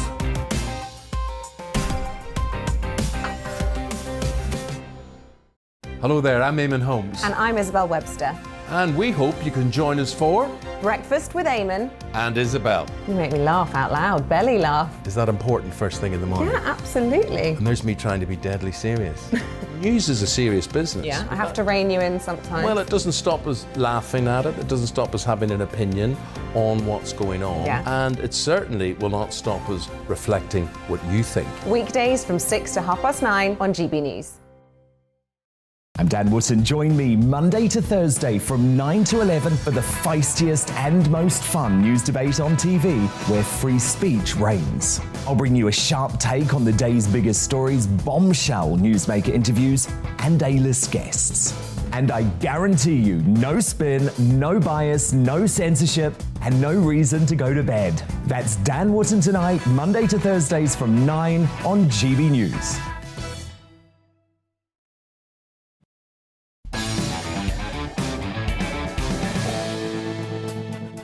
Welcome back to Free Speech Nation with me, Andrew Doyle. Now, on my upcoming podcast episode, I'm joined by the criminologist Jo Phoenix. Jo is currently working at the University of Reading. Before that, she was working at the Open University, where there was, to say the least, a bit of trouble because of Jo's criticism of the Gender Recognition Act. She explains all in the podcast. Here's an exclusive clip. So in 2018, I became aware of the Gender Recognition Act consultation. Yes. And to be perfectly frank with you, I can't even remember how I became aware of it. But I became aware of it. I also became aware of discussions that were taking place on Twitter around it. I think Kathleen Stock contacted me around that time period as well. Yes. And I believe the reason why, it's difficult, isn't it, to remember exactly all of these things. Course. But I think the reason why is that I'd spent at that point just over 20 years doing research on what people call sometimes gender-based violence or Yes. sex-based violence. But, you know, I'd done an awful lot of work around sexual exploitation, rape, prostitution. So these things that happen to women, Yes. if you know what I mean, at the hands of men. And I'd also spent a great deal of time doing research about how some of the categories of people that we try and help, sometimes those categories are a both and rather than an either or. Yeah. This is important to. So if you think about sex workers or prostitute women, we see them both as vulnerable, but also as offenders. Yes, I see. Right, or sexually exploited children the same way, or youth justice, which I've done a lot of work the same way, vulnerable and yet also troubling in one way or another. So for me, the GRA kind of the consultation set off my little spidey sense, for lack of better words, about, oh, this is going to be another one of those situations when professionals and organizations are going to have to figure out how to deal with a contradiction. You know? Yes. That both to give trans individuals rights to be identified or to self-identify, but how does that then square with the rights of women and sex-based women, Yes. if you know what I mean? So it was around that time period, 2018, Kathleen contacted me and I agreed to sign the two now infamous letters Yes. We've heard about this because of what happened to Kathleen Stock, which was widely publicised. Yeah, and just about everybody who signed those letters. It wasn't just Kathleen. No. I mean, Kathleen's case is extraordinary. Yes, we'll probably get onto that, but do you want to just outline what the letters were saying in a nutshell? Yes, one of the letters basically accused Stonewall of overreaching, in effect, and of jeopardizing academic freedom in universities. Yes. Right. And in fact, both of them more or less said that. Yes. It wasn't a direct attack, if you like, on trans people. And it wasn't even a direct attack on the GRA consultations that were going on. It was all about Stonewall at that point. Yes. Right? And the fact that Stonewall was producing a chilling effect in universities with their demands for no debate. And of course, Stonewall has had so much influence because of their various diversity workplace training schemes that they are throughout the higher education sector. Yeah. Well, the public sector. Yeah. You know, let's extend that. So I signed these letters. Now, the one that I 100% felt happy signing was the one talking about the chilling effect on academic freedom. Yeah. That is the freedom for us to research and think in the manner that we wish to. Yes. Or rather, I'll back up a little bit. Academic freedom is actually an obligation of the university to enable us to think and research in the way that we need to, Yes, and it's of relevant course. to our subject. And for me, I kept thinking the same thing. Well, how do I then do a piece of research on childhood sexual exploitation or on sex work where I can't define women in a biological way? Yes. Yeah. How can I do my research then? Given that, you know, the thing I am most interested in, things like that, is the injustice and the lack of access that women, you know, as in, you know, females have Yes. to equal protection by the law. Yeah. Yep. Okay. So I was very happy to sign that. And not much happened, to be honest. Or so I thought. Oh, really? Well, not for a while. Or so I Yeah. thought. What I didn't realize is that this tripped off alarms left, right, and center all over the university that I was working at that point, which Right. was the Open University. I have learned laterally that the fact that I signed that letter, and another colleague of mine, John Pike, who's the philosopher who does stuff around sports, Yes. he also signed those letters. Apparently, that triggered off a set of complaints being made to our dean. Yes. In universities, deans are like your ultimate line manager. Yeah. Yeah. I don't know the nature of those complaints. I've never seen it. Right. But, I mean, aren't those kind of complaints proving the point that you're making in the letter, which is to do with academic freedom? And if people suddenly pile on and say, you know, you can't have the freedom to discuss this, and it's a contradiction, surely. Yeah, an absolute contradiction. I mean, you know, it's a paradox Yes. is what it is. So, you know, it's either the case that they don't understand, the people who are making complaints don't understand the first thing about the law, Yeah. or they're cavalier to the law, or in not understanding academic freedom, they're Yep. quite happy to push that to one side and put something else in. So once you had been sort of identified as I suppose, guilty of wrongthink, for want of a better phrase, then you have this event at Essex University. One more step in between that. There's a step between that. Okay. Yeah. So one of the things that those two letters did is it enabled somebody at another university, I believe it was Goldsmiths, to create something called the TERF list. The Right, and we should clarify, people, TERF is trans-exclusionary radical feminist. Yeah. So this is someone who thinks that women's rights, that in order to protect women's rights, we must have a recognition of the difference, biological difference between men and women. That would be a fair way to describe it. More than fair. I think that's a very, very adequate way to describe Right. it. So there was a TERF list drawn up from those letters. Now, Yes. the individual who, you know, I won't name, but the individual who constructed the TERF list basically is a trans activist and an academic. That TERF list made its way far and wide, and the instruction was basically to rake over the coals anyone that was on that list. And do they call it the TERF list themselves, or is this something that has been... Yeah, no, they call it the TERF list. Because to some of the more militant activists, the word TERF, it's the equivalent of the word witch, isn't it? Yeah. And So they've effectively drawn up this list, and lists in history of this kind are never end well, does it? No, it never ends. Well, it doesn't end well in modern democracies. Let's put it that way. No. You know. So you've been identified as as a persona non grata. You're on the list. Yep, I'm on the list. And this has been circulated pretty widely. Yeah, far and wide across all sorts of universities. So if you remember the story, I believe that Kathleen was pretty much, witch number one on the top of the list. She's the Grand High Witch. Yeah, but Selena Scott was on it. Rosa Freeman was on it. All of the names that we now know as being very familiar. Yes, were on that list. Okay. So that list is circulated. And you can listen to my whole conversation with Joe Phoenix on my podcast. That's called Free Speech Nation, the podcast. That goes live right at the end of this show. That's at 9 p.m. So it's a little after 8 o'clock. You're watching Free Speech Nation with me, Andrew Doyle. On Mark Dolan tonight, who is the high-profile comedian that's used the C word about me? Find out in my Big Opinion just after 9. In the big question, should President Joe Biden think the unthinkable and reach out to Donald Trump to strike a peace deal with Russia? My Mark Meets guest is the legendary NHS cardiologist and weight loss expert, Aseem Malhotra. Can he get you lean, trim and healthy? Plus my alternative news headlines, tonight featuring the Spice Girls and Vladimir Putin. And on my panel, radio and Fleet Street legend Mike Porky Parry. See you at 9. Every night at 11 on GB News, we bring you the next day's stories the day before. It's basically like time travel.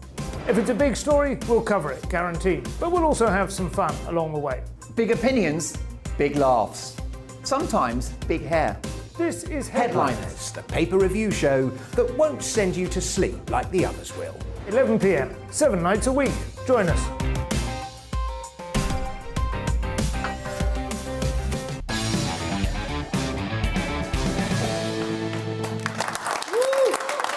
Welcome back. So, there is plenty more to come tonight, including Social Sensations, where we look at the best of what social media has been offering, and we debate if our rights to protest are being sneakily taken away from us. That's all coming up later on. But we have now selected some stories to discuss from this week's news, and to get our panel involved, we have Leo Kearse and we have Josh Howie. First up, they're going to be discussing the Archbishop of Southwark, John Wilson, allegedly backed a decision to cancel a visit by a gay author to a Catholic state school and to sack the governors who wanted it to go ahead. Simon James Green, an award-winning author who has written books featuring gay characters, was due to visit John Fisher's school to mark World Book Day. However, the Southwark Archdiocese cancelled the event because, in their words, it fell, quote, outside the scope of what is permissible in a Catholic school, a decision backed by the Archbishop. Josh, do you have any thoughts about this? Yeah, we covered this on Headliners this week, and it's a little bit scary. The person who made the complaints was this organisation called Catholic Truth. Right. And as this ex-school teacher who has made a sort of her name by ousting gay priests, i.e. priests. And so she's the one who's called this. I mean, yes, this is ridiculous. But then also I read like the author was quoted in saying that like he doesn't really talk. No, he has gay characters and it's about teaching people positive, but it's not really about gay stuff, whatever gay stuff is. And then I went on Amazon and looked it up, and he's got a book called Gay Club, and then his picture book, his children's picture book is like llama, Glamorama. And a story about a gay llama. Gay llama and a fabulous flamingo is one of his other, but fabulous Frankie, whatever. But I mean, so what? But it was doesn't sound that offensive. No, it's not that offensive. But he was like, I don't even know what they're talking. This is hardly gay at all. But it's very gay. But it was. I mean, it was. That sounds pretty gay to me. Leo, what do you think? Yeah, I mean, no, this actually it's like something out of the Bible. It's terrible. Like, I mean, I don't know. It seems. I mean, obviously there are other employment opportunities in schools for a gay author to talk at in 2022. But all children's books are kind of a bit gay. Look at SpongeBob SquarePants. Is that gay? Yeah, it's brilliantly gay. Really? Yeah. His pants are square. It's Well, look, but let's not explore that too much. But I think what's interesting about this, though, is that this idea that for a religious school in particular, we do have different expectations, don't we? I mean, I went to a Catholic, so I went to a convent school, right? So, you know, it's not like they were teaching us about homosexuality at all. It wasn't even mentioned, and I turned out fine. Well, you know, that's arguable. But you understand my point, don't you? Yeah, absolutely. I mean, this stuff is covered in the curriculum, as it should be. My kids go to a Jewish school, and this stuff is covered, and that's great. And this stuff should be taught to them, and the realities of different family structures, different sexualities, and whatever. And I certainly wouldn't care if this person came and spoke at my kids' school. I would. I don't really understand what the objection is, to be honest. You know, like because you presumably have a wide range of visitors, you know, different authors, that type of thing, and so one of them has gay characters. Why is that a big deal? Exactly, yeah, and people need to understand that, you know, faith schools now, they're people send their kids there not because they're Catholic or Jewish or anything, but because they provide better education. Yeah. So it's not about, my children go to a Saudi Arabian-funded madrasa. Yeah. And they're more disciplined as a result, aren't they? Yeah, absolutely. Yeah, no, that sounds good. It's interesting because I used to teach at a school where the headmistress told the head of English not to teach Oscar Wilde because that would corrupt the children. She was an evangelical Christian. And I did think that was a bit nuts, actually, I'll be honest. You know, and I just think this sort of stuff, you know, I don't understand really. It feels like about 30 years out of date, doesn't it? Yeah, well, that's Christianity for you. Goodness me. But then surely, I mean, homosexuality and Judaism, how is that? It's an interesting one, actually. Lesbians don't technically exist in Judaism. Is that right? Yeah, it's because it can't be seen, because it's homosexuality is defined as men and men or men. Right. Like, it's sort of not, they just go, no, it's impossible. To be honest, that doesn't sound any better. No, I'm not saying that it isn't, but it is fun. I just thought that was pretty funny. It is certainly interesting. So, yeah, well, if there are any Jewish lesbians out there who want to talk to Josh about this, about the reality of their existence. They don't exist, Dad. He wants photos as well.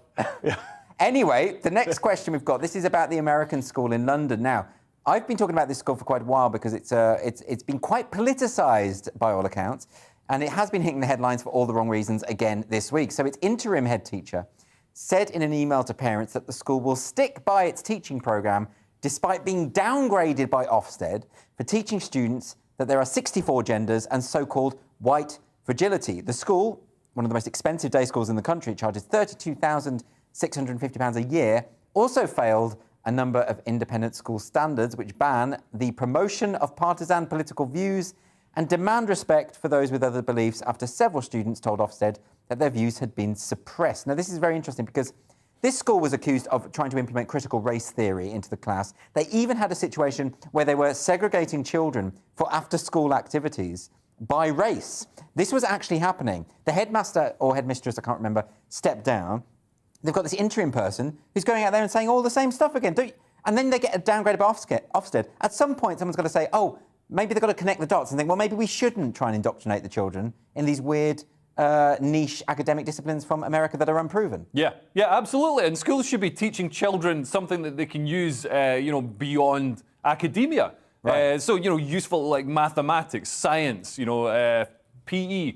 It's useful if you go on to become a rugby player. But, yes, of course. Things like that are useful. Learning how to destroy a white person on Twitter isn't as useful, and nobody gets paid for that. No. I mean, this is true. Robin DiAngelo. Robin DiAngelo gets paid an awful lot. Yeah. But that gets thousands of pounds to go into companies and lecture their white employers about how evil they are. Sounds like a cushy job to me, to be honest. Well, they're making a killing from it. Yeah. I mean, this is coming. It's no coincidence. It's from the American International School because this is a much larger phenomenon in America of these private schools in America. They pay a huge amount, and they're all most of them are teaching critical race theory. And there's been some very strange examples over the last few years where you had, black children who are the son of multi-millionaires managed to get, I believe, like a janitor fired, like a white working class janitor fired because they didn't agree about the oppression. I mean, of course, it comes down to class and money at the end of that day. An interesting thing from this particular story, though, is that there were also, this wasn't really covered in the newspapers apart from the Jewish Chronicle, but 32 families complained about they had a Holocaust display where they basically just didn't give any facts about the Holocaust and they just wrote it all about critical race theory. And that's the thing, they turn everything into this one singular prism. Yeah. And it's very, very damaging for kids. And Brighton Council are doing the same thing. They're trying to implement critical race theory into their schools strategy and effectively dividing kids into oppressor and oppressed according to skin colour. And as you say, it's much more complicated than that. Yeah. Where does a mixed race child stand in this? Is mummy the oppressor and daddy the oppressed? Is that how this works? I mean, this is really dangerous, regressive stuff that has taken us back to the 50s in the way that it sees people, I think. Yeah, and so much of it isn't founded on any scientifically proven fact. There's no factual base. It's all theory, academic theory. Well, I mean, more to the point, it is not legal. I mean, this is something that Kemi Badenoch pointed out in Parliament, that you can't politically indoctrinate children. You can talk about these issues, but you can't say this is true. You can't say there are 64 genders. And by the way, where did they hit on that figure? That seems very arbitrary. Why not 65? Why not 165? Yeah. Like, this isn't something that... In 2 years, you know that people who say that there are 64 genders are going to be sent to jail for not saying there's 328 genders. This could be infinite. Listen, we've got to move on. This is a story about former England captain Michael Vaughan. He's said to be in a standoff with the BBC over renaming his Radio 5 live show following his supposed involvement in the Azim Rafiq racism case. So Rafiq accused Vaughan of having made racist remarks back in 2009. The BBC dropped Vaughan from the Tuffers and Vaughan cricket show, but said it would be open to him returning at some point. However, Vaughan is opposed to the name change, as this would insinuate he is accepting wrongdoing, something he has repeatedly denied. Are you a fan of this sport? I'm not a fan of any sport. No, but you know about the story. I do know about the story, and it seems unfair. There is no proof. Right. Did he say something? Has he forgotten something? Has he not? He's right. If he accepts this, that is some sort of tacit agreement that he might have done wrong here. That's implication there. Yeah, and for him, he hasn't. It seems unfair, unless proof is, it's he said, is provided. Yeah. Then he is being prosecuted for something that has not possibly happened. I suppose the reason people are saying that he should accept it because they're by implication suggesting that he is guilty, right? Is that what... Well, the only person, I mean, look, I don't want to get all Daily Mail here, but the only person who's actually been proven to, in this case, to have been racist was the person who made the accusation in the first place with all this anti-Semitism that came up when he was... Now, he has apologised. That was a long time ago, though, right? It was a long time ago, but it still was wrong, and he's, and it was written down, and you can see these... And that's been proven. That's been proven. He's admitted it. He's admitted it, he's proven it, and he's, gone on a journey, as people do, but which is great, and he's apologised, and that's all good. And we should be able to forgive people for... Absolutely. Yeah. But in this case, just because he was accused of it, doesn't mean that has to be taken as sacrosanct. Yeah, of course. But this is a problem, isn't it, Leo? More and more that the accusation is sufficient. You know what I mean? So and then the process of investigation becomes a kind of punishment in itself. And of course, whenever you Google these people once they've been accused, whether they were guilty or not. Well, this is the danger for Azim Rafiq himself. So, and I think there was actually evidence of people being racist and bullying him. So there was an inquiry and it came up. But when he raised it, he had the tears and everything. And then, people dig out all these examples of him, being anti-Semitic. There's also an instance where, because one of the things he complained about was they poured beer over his head, which he said, because he's Muslim and he doesn't drink. That was incredibly offensive. And then it turned out he tried to seduce a 16-year-old girl on a plane, drinking vodka with her. So, there's double standards, and everybody seems to live in a massive glass house. Is there a worry, though, that you could look through everything that people have said in the past? Everyone said something they regret, right? I mean, there's that's just the nature of being human, and especially right? when you dig into WhatsApp groups. Yeah. I mean, there's no way. WhatsApp groups should have diplomatic immunity. That's like going to the US consulate. You step over that, that's not, you can't be... Well, I tell my son, don't put anything on social media or WhatsApp to your best friends or whatever that you wouldn't mind at some point being used against you by your worst enemy. I think that's absolutely good advice, particularly WhatsApp, because you end up because you joke with your friends on WhatsApp, you say stuff that you know is unacceptable because they're your friends and they know the context. Yeah. But you might fall out with them, and then it's a screenshot. I always screenshot my friends' worst messages just in case I need to leverage against them. That's what I do. I use it as kind of ammunition. I think that's the best way to go about it. Anyway, look, we're going to move on to this story. This is an interesting one. This is John Cleese, who has sparked controversy again after joking that France and Italy owed Britain slave reparations for the Roman and Norman conquests. It's quite funny. Speaking at the South by Southwest Festival in Texas, Cleese made the comments whilst talking about the competition between cultures over who has been more oppressed by colonisation's throughout history. I mean, this is a really interesting one, isn't it? Because, yeah, that's absolutely right. If we're going to go back historically, everyone's been colonised, and, I find this very simplistic to sort of divide people into, colonised as if they're white and not colonised as if they're not. And it's like, well, that's not true because people of all ethnicities have been colonisers. My ancestors were definitely colonised, so don't I get a free pass? I probably shouldn't because they're all dead and it's got nothing to do with me. I mean, isn't it? It's a bit more complicated. Yeah, absolutely. You're seeing right now, colonisation is still going on in the world right now, and it's China is buying up vast tracts of Africa, even Australia. Yeah. So, it's always happening. And, it's not just the Normans and the Romans, there's the Vikings as well. Oh, yeah, they were pretty bad. They were pretty bad. Terrible things in Scotland. They took all the good-looking women back to Scandinavia with them. And also... Is that what you believe? No, also in Dundee, they dropped off all the unattractive women. So, terrible things. They did a lot of pillaging, didn't they? And pillage is not a verb we hear very often. Pillage is much worse than it sounds.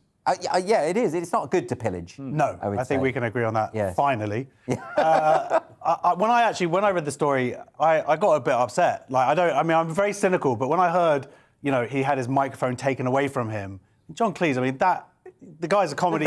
That's genius, weird, isn't and by another comedian. They're sitting like a panel like this, and it would be just like me grabbing a mic or whatever. I couldn't believe it. I've had comics say stuff, let them say their stuff, let people laugh or not. It's not you as a comic to step in and try and censor. I know, it's unbelievable. The arrogance it's unbelievable. Taking away John Cleese's microphone, the comedy like he's genius. some sort of idiot that he can't control what he's saying. He knows what he's saying. But this is something about sort of certain comics on the circuit who think that they have all the answers and they think that they should be able to police what other people say and they should be able to judge what other comics say, and it's so pathetic, isn't it? And it's the opposite of comedy by its nature is transgressive and breaks the social boundary of what's acceptable to say. Of course. So we've got to feel free to cross over that line. Has that ever happened to you? Anyone trying to stop you from performing on stage? Oh yeah, no, I've been cancelled. I was cancelled from the Perth Fringe in Australia. Oh yeah, no great loss there. Yeah, and I've had other people complain about. I've seen it happen. I saw it happen at my club one night when someone stood up and tried to basically stop Scott Capurro from continuing, and he wouldn't shut up because he was offended by something. But he was being very specific about the bit he was offended by. So Scott had said some outrageous things, and they were all fine. Yeah. But he got to his particular thing that bothered him. That's it. The hypocrisy. I remember being at Jerry Sadowitz with Jerry Sadowitz doing a gig. He was brilliant. He was offending everybody, and then he said a homophobic joke, and this suddenly gay guy got up, went mad. It's like, well, you listened to about half an hour of him abusing everybody else, but suddenly that was the thing that crossed the line. Again, it's always going to be the hypocrisy. Yeah, of course. And if you're going to a Jerry Sadowitz gig, that's what you're getting, right? Surely that's his thing. And everyone's a target. Yeah. Absolutely everyone. Yeah. And he is hilarious and brilliant. Anyway, look, after the break on Free Speech Nation, is International Women's Day sexist? One of the questions I'm going to be putting to Anne Widdecombe. Don't go anywhere.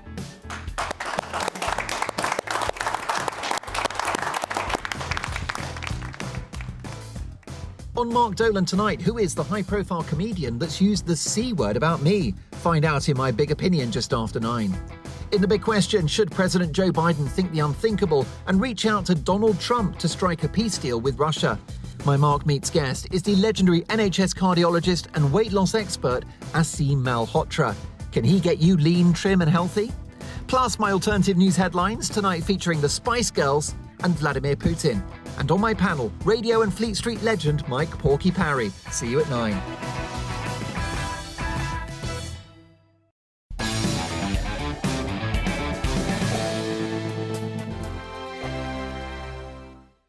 GB News is the UK's home of discussion and debate from all perspectives. To stay up to date on the latest stories, make sure that you subscribe to the GB News channel right here on YouTube. You can watch us live 24/7 across the whole world. You can also check out exclusive content and catch up on previous episodes of your favourite shows. Every day, we ask the questions that you'd ask, so why not add your voice to the conversation in the comments section? Don't forget to subscribe. We are GB News, Britain's news channel.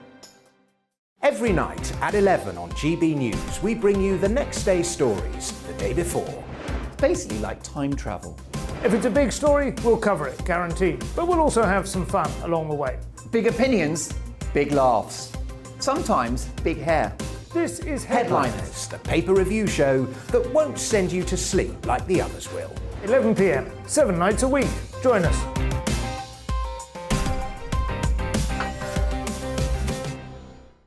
Hello there, I'm Eamon Holmes. And I'm Isabel Webster.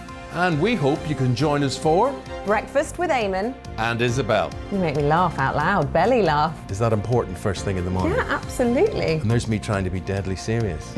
News is a serious business. Yeah, I have to rein you in sometimes. Well, it doesn't stop us laughing at it. It doesn't stop us having an opinion on what's going on. Yeah. And it certainly will not stop us reflecting what you think. Weekdays from 6 to 9:30 on GB News. I'm Dan Wootton. Join me Monday to Thursday from 9 to 11 for the feistiest and most fun news debate on TV, where free speech reigns. I'll bring you a sharp take on the day's biggest stories, bombshell newsmaker interviews, and A-list guests. And I guarantee you, no spin, no bias, no censorship, and no reason to go to bed. That's Dan Wootton Tonight, Monday to Thursdays from 9 on GB News.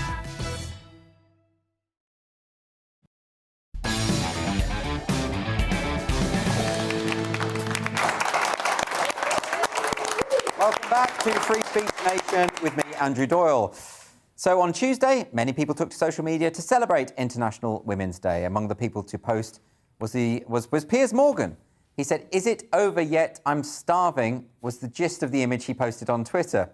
But when it comes to social media posts meant to commemorate the holiday, there are some pretty strong contenders for the worst tweets. So we spoke earlier about the London dungeon deciding the best way to celebrate women was by renaming the murderous Jack the Ripper as Jackie the Ripper for the day. I'm utterly bewildered by that.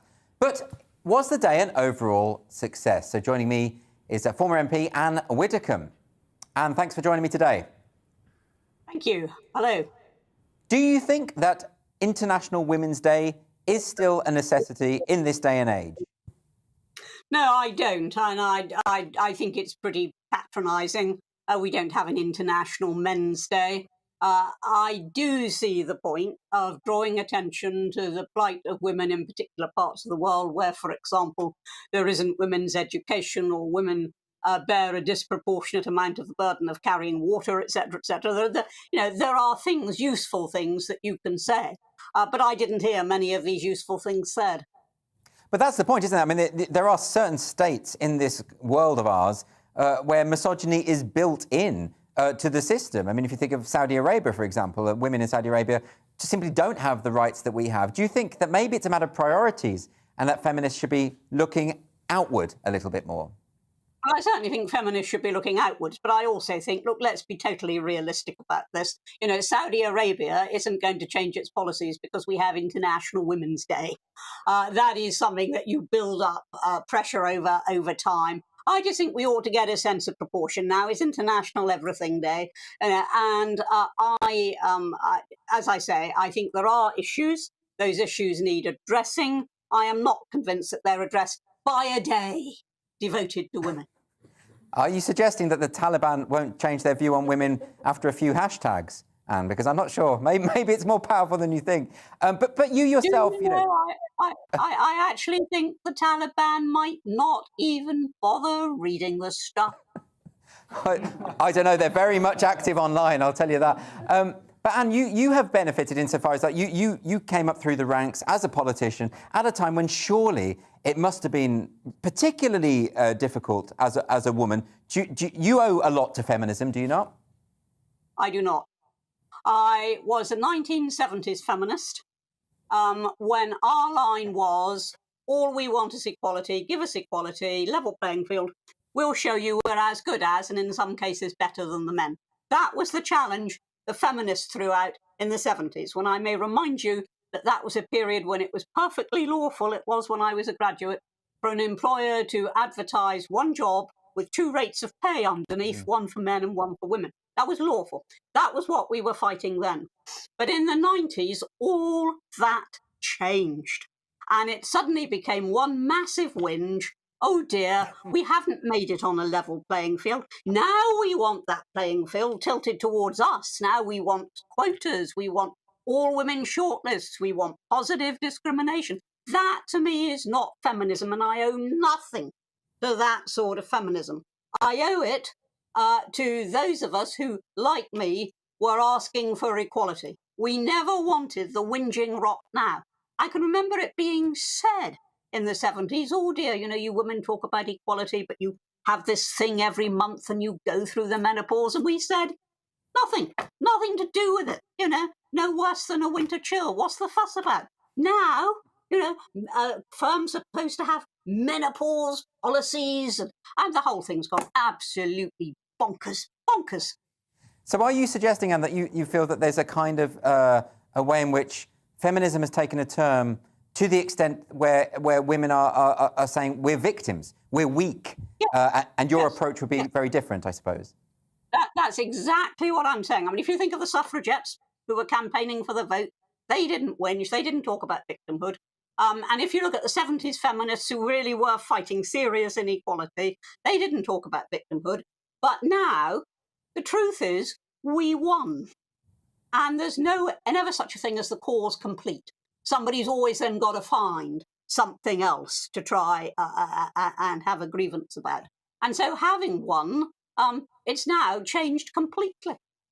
But do you accept, though, I mean, misogyny still exists. There are still sexist men in positions of power. So does misandry. So does misandry still exist? But is that not less frequent, shall we say, than misogyny? And I suppose the counter-argument would be that some of the things you mentioned there about having two different rates of pay for the same work, which we would think is unthinkable, and yet it takes quite a long time, doesn't it, to dismantle the effects of that in society? Do you not think there's still a fight to be had? And that practice became unlawful. And when women say now, oh dear, our pay isn't equal to the men, it's because of all manner of things, such as, for example, that women are far more likely to work part-time than men, so that has a massive impact on the statistics. Women are far more likely to take time out to have children than men. That has a massive impact on the statistics. None of that is ever taken into account. It's whinge. Well, I ain't no whinger, and I object to people like you patronising me and telling me I'm a victim of misogyny, because I jolly well am not. That sounds a lot like internalised misogyny to me, Anne. I don't mean it, by the way, and I'm absolutely not accusing you of that at all. But look, it does feel to me like your perspective on this is perhaps the marginal one, and that certainly looking at some of the tweets around International Women's Day, is that a lot of women saw it as an opportunity to be proud and to actually take a positive spin on things and say, look at what women have achieved, and isn't this wonderful? Yes, and I'm all in favour of that. I'm all in favour of celebrating what's been achieved. Have you noticed how so often when people are talking about women in politics, they manage not to mention Margaret Thatcher, whose achievement, was the greatest political achievement of women. She was the first woman prime minister. And yet people somehow seem to manage not quite to mention her so much. And I do want to celebrate what we've achieved, but I want to celebrate what the world's achieved. I want to celebrate what the men have achieved as well. People like Jenner and smallpox, Pasteur and anthrax. I want to celebrate what Marie Curie for a woman. I want to celebrate what everybody's achieved. I don't want to be singled out into this patronised division which says, oh dear, you're a woman. Let me tell you a story, a very quick story. Absolutely. When all the Blair babes came in, 101 of them, you might remember, in Parliament, we might as well have had 101 Dalmatians, and they all came in, and about 6 months after they came in, one of them came up to me in a corridor, and she said to me, in the House of Commons, she said to me, Anne, isn't it horrible how the men are so rude to us? And I said, yes. And isn't it horrible how they're so rude to each other? And she hadn't thought of that. She'd just been roughed up in the chamber. She assumed it was because she was a woman. In fact, it was because she was useless. Well, what do you say, though, Anne, to people who point at, say, STEM subjects and the fact that girls still, even today, are less likely to go into certain subject areas because there might be a perception that it's not for them? Do you have any sympathy with that perspective? Not really. I mean, I think there was a time, and there seriously was a time when, for example, it was quite pioneering if you were a woman engineer, or even, if you were a woman prison officer. When I was first prisons minister, there weren't that many, certainly not working in men's prisons. So, yes, I mean, I have huge respect for people who pioneer, but there is an enormous difference between that and saying, simply because there are not enough women doing something. It must be because they're women, instead of simply respecting choices. Now, a lot of women reject going into Parliament, not because they're incapable of it, but because they actually happen to give a priority to families. And if you've got a constituency in Yorkshire and you've got to be in London, very, very difficult to manage a family. That is their choice. We should respect that choice, not lament it. And it's up to individuals what they want to do. There's virtually no glass ceiling now. It's a load of nonsense. And there are virtually no barriers except when people decide that there are. And that's what that woman did in the corridor in the House of Commons. She decided there was a barrier. There wasn't. I completely take your point about all the progress that has been made. But one thing that I would say is that of late, and certainly over the past few years, I have seen a rise in misogyny from people who are claiming that we can't define what a woman is. I mean, you talk to Keir Starmer and Annalise Dodds and various politicians. They can't seem to define the word. Isn't that something that women and feminists and International Women's Day could address? Well, I don't think you need an International Women's Day to do it. You just need a cold dose of common sense. I mean, to me, it's quite obvious what a woman is. A woman produces eggs. A woman grows a baby in a womb. A woman gives birth. A woman breastfeeds. Now, a man can't do any of that. Therefore, it's quite clear to me what's a woman and what's a man. And I've every sympathy in the world with somebody who's a genuine trans and then has gone from one to the other and has gone through all the horrible processes and all the rest of it. I've a tremendous respect for that. But I've no respect for somebody who says, oh, I think I'm a woman, you know, I'll go into the women's changing rooms. Rubbish. Rubbish. And what's the matter with these women in Parliament? They can't define what a woman is. What the heck are they doing in Parliament? I mean, that has been an interesting thing for me. And the last Labour Party conference became about cervixes mostly, people having conversations about cervixes. It seems like a major distraction from the actual political issues that we should be talking about. Are they cervixes or are they cervices? I've no idea. That's a very good question. That is actually the key question here, I think. Yeah, but it is just such a load of nonsense. And what is absent from all this debate is common sense. As I say, you know, we've won, and yet people are still looking for sources of grievance, and they're finding them in the most unlikely quarters. And the idea that nobody knows what a woman is, and I actually think, beyond that, beyond it being phenomenally stupid, when that is being taught to children, I think that's actually quite dangerous. When you're saying to children you can't define a man and a woman, of course you can. Well, Anne, I really appreciate you joining me and being so candid as ever in your views. Anne Widdecombe, thank you.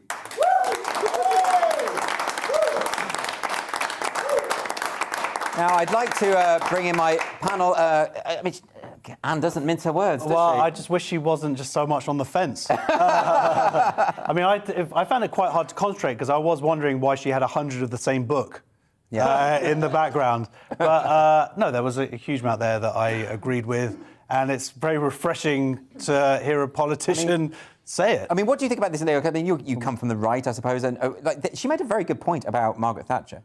Yeah. People just don't talk about Margaret Thatcher. The Tories have delivered 2 female prime ministers so far, so and possibly a third one with Liz Truss. And nobody sort of accepts that. It's you know, hidden under the... And also the Tories delivered the most ethnically diverse cabinet in history, you know, proving that ethnicity isn't a barrier to forming a terrible government. So, you know, the Tories have been incredibly progressive, but in a way that isn't tokenistic and isn't patronising. And I think, you know, the left, a lot of the left, when they talk about, you know, when they have International Women's Day and they have, you know, trans rights and, you know, all this stuff, they do it in a way that's very, you know, talking down and almost as if the people need their help. But there is an International Men's Day. International Men's Day, I think that's right. International Men's Day. Would you celebrate that? Do you think there's a need for that kind of thing? No. Why not? This is the key thing. So, because I mean, she was because men are rubbish. But Anne was talking about this idea of, you know, well, there is misandry as well as misogyny, which you know, I accept. I would say that, as I said to her, I would say there's much more misogyny than misandry. Yeah, and I would still say that there is a lot of work to be done in our society, and also you've got to think about, you know, the violence towards women. Rape, sexual violence, domestic violence. It's not like it's amazing to be a woman in a lot of ways. But there are concerns about men as well. The higher suicide rate amongst men, the higher degree of homelessness.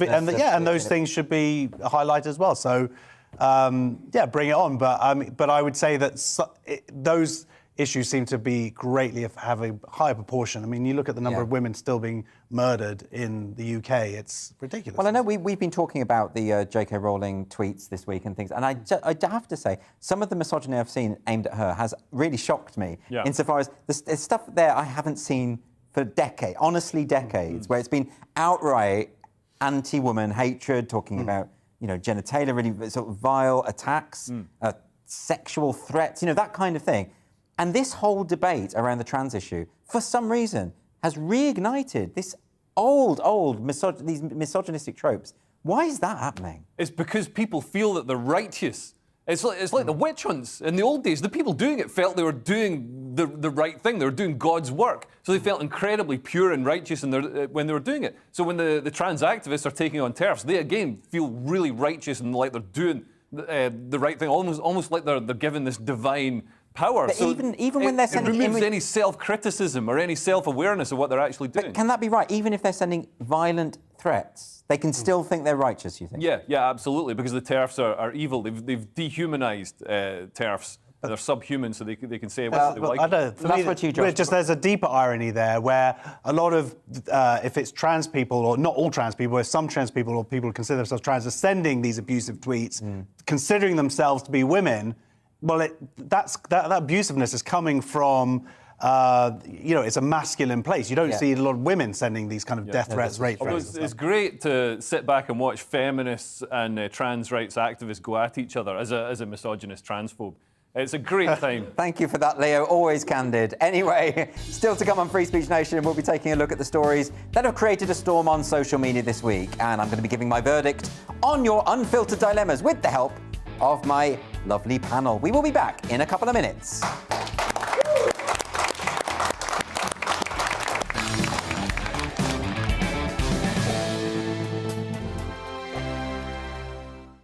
GB News is the UK's home of discussion and debate. From all perspectives. To stay up to date on the latest stories, make sure that you subscribe to the GB News channel. Right here on YouTube. You can watch us live 24/7 across the whole world. You can also check out exclusive content and catch up on previous episodes of your favourite shows. Every day, we ask the questions that you'd ask, so why not add your voice to the conversation in the comments section? Don't forget to subscribe. We are GB News, Britain's news channel. Every night at 11 on GB News, we bring you the next day's stories the day before. It's basically like time travel. If it's a big story, we'll cover it, guaranteed. But we'll also have some fun along the way. Big opinions, big laughs. Sometimes big hair. This is Headliners, the paper review show that won't send you to sleep like the others will. 11 p.m, 7 nights a week. Join us.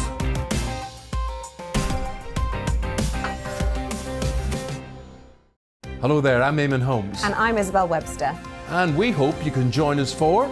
Breakfast with Eamon. And Isabel. You make me laugh out loud, belly laugh. Is that important first thing in the morning? Yeah, absolutely. And there's me trying to be deadly serious. News is a serious business. Yeah, I have to rein you in sometimes. Well, it doesn't stop us laughing at it. It doesn't stop us having an opinion on what's going on. Yeah. And it certainly will not stop us reflecting what you think. Weekdays from 6 to 9:30 on GB News. I'm Dan Wootton. Join me Monday to Thursday from 9 to 11 for the feistiest and most fun news debate on TV, where free speech reigns. I'll bring you a sharp take on the day's biggest stories, bombshell newsmaker interviews, and A-list guests. And I guarantee you, no spin, no bias, no censorship, and no reason to go to bed. That's Dan Wootton Tonight, Monday to Thursdays from 9 on GB News.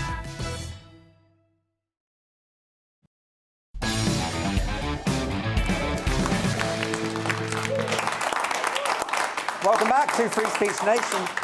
Now, should police be given the power to stop people protesting? A controversial police crime sentencing and courts bill will give them the right to break up crowds if they're causing perceived serious unease. But what does that mean?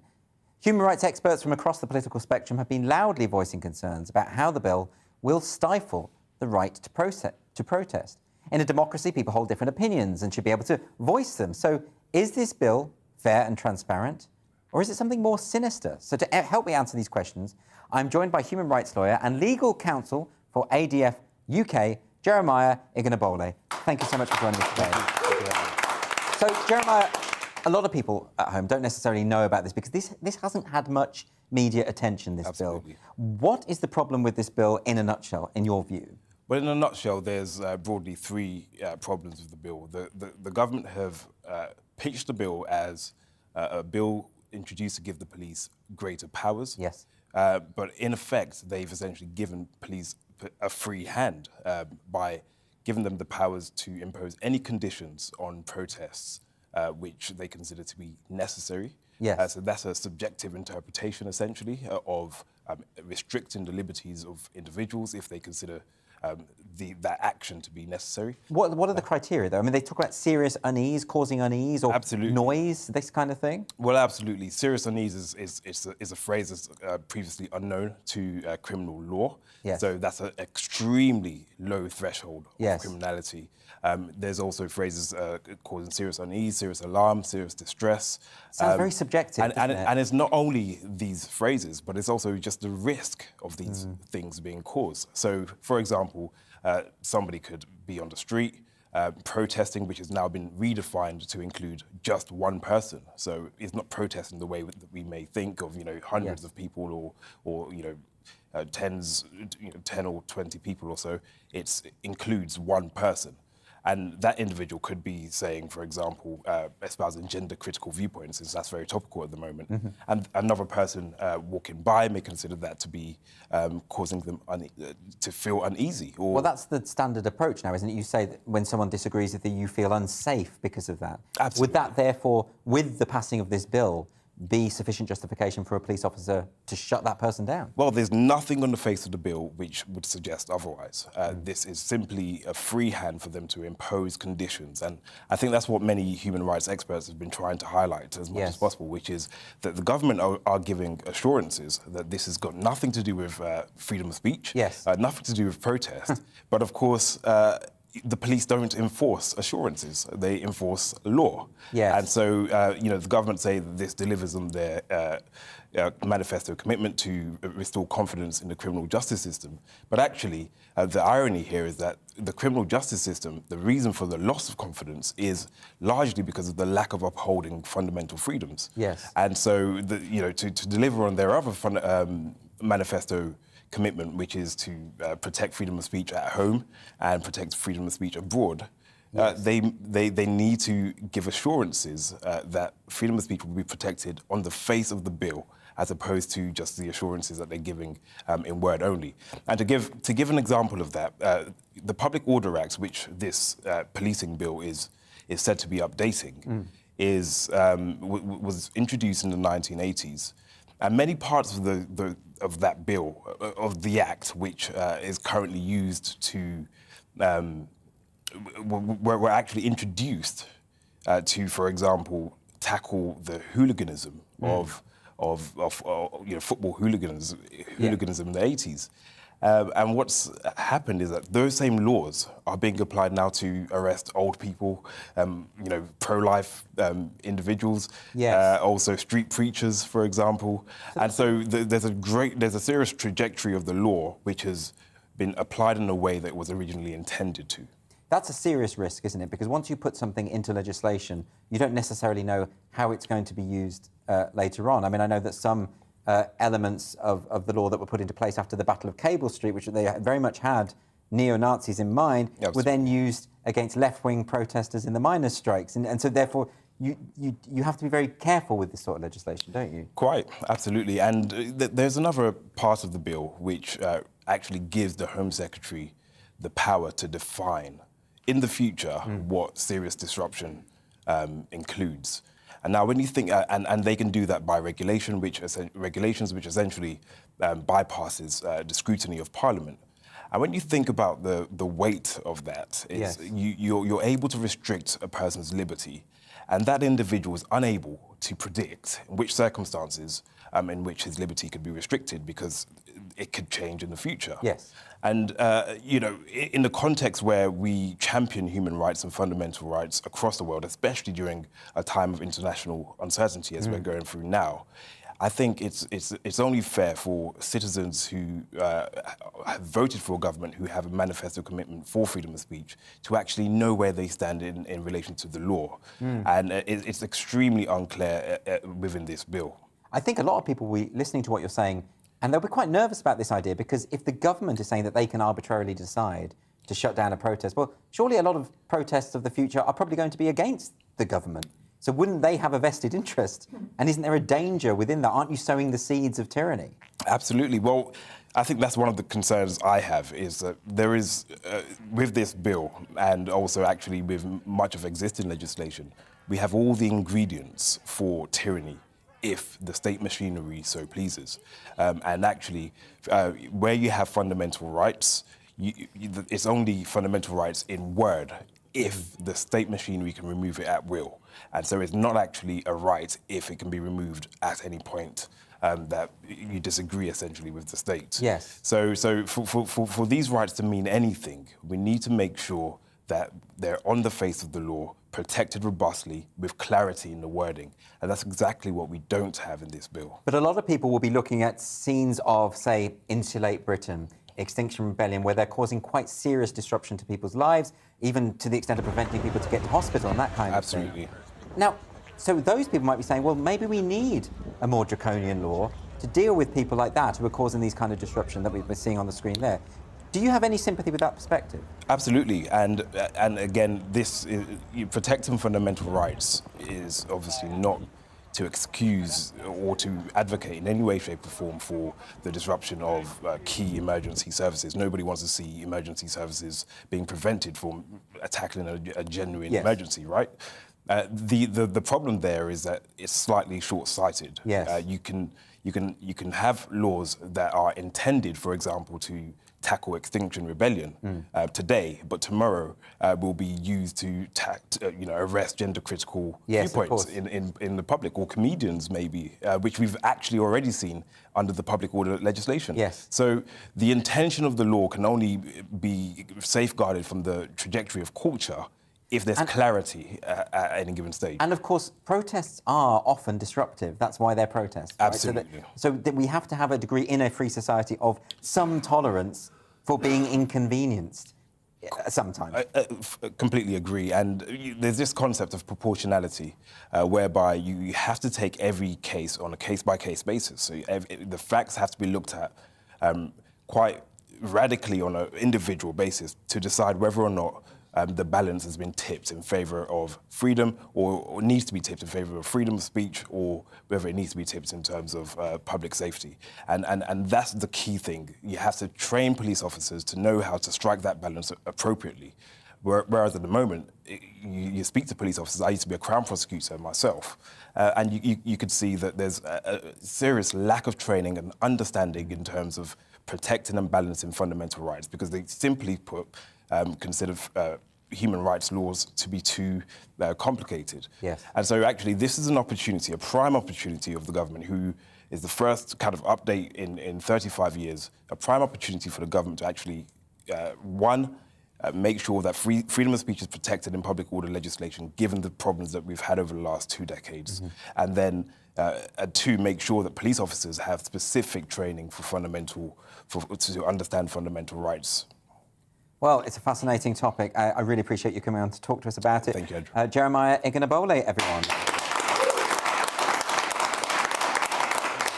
Now we're going to move on to social sensations. So every time in this part of the show, we always have a look at the things that have been going viral online. Now, first up is this clip. Now, this is from a courtroom in the US this week, where the former Empire star Jussie Smollett, I spoke about earlier, was sentenced to 150 days in jail and 30 months probation for falsely reporting he was the victim of a racist, homophobic attack. After his sentencing, Smollett stood up in court and he said this. I think we've got the clip. In the fears of black Americans in this country for over 400 years and the fears of the LGBTQ community. Your Honor, I respect you and I respect the jury, but I did not do this. And I am not suicidal. And if anything happens to me when I go in there, I did not do it to myself. And you must all know that. I respect you, Your Honor. I respect your decision. Jail time. I am not suicidal. Mr. Boucher, let Satire, are there any full sentencing motions you care to present right now? Yes, Judge. The defense would wish to present a motion to reconsider sentence and file it in stanter. Just have it filed. Thank you, Judge. And let me say, I've obviously considered. I mean, it is fascinating because the evidence against him is so overwhelming. He still maintains his innocence, but there's something that just comes across as so narcissistic about this whole thing. Even at the end when he says, I'm not suicidal, it's like nobody is going to... Like he says, I'm not suicidal, so if I die in jail, he's implying That's the idea, right? And nobody's going to kill him. It's ridiculous. I mean, maybe he believes it. Maybe he believes that he's genuinely in danger and he needs to make this public statement. But he is black, gay, and Jewish. Like that those are not the best three things to be in jail. Well, okay, potentially. But look, I think this completely reiterating that he's innocent when it's just so overwhelming. I mean, I thought at this point it would be better for him to just accept and move on. But then he is an actor and they live in a make-believe world. And there is that. There is that. Well, what's the biggest lie you've ever told? Did you get away with it? When did you lie and get massively caught out? Next up, let's go to someone else. Dizzy Rascal, who had a #1 in 2009 with a track called Bonkers, smashing a photographer's camera just a few minutes after he'd been found guilty of assaulting his ex-partner. Police say they are not investigating the incident, as PA photographer James Manning is pursuing a civil outcome and did not wish to support a criminal investigation.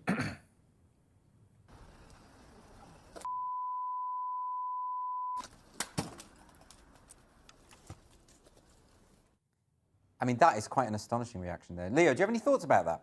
Yeah, those cameras are expensive. They are expensive, and aren't they? also, if you're sort of up in court for violence, it's not the best look to then be violent when you come out of court. There's something about pop stars. I think I remember Bjork doing a similar thing, where she just completely went for a journalist.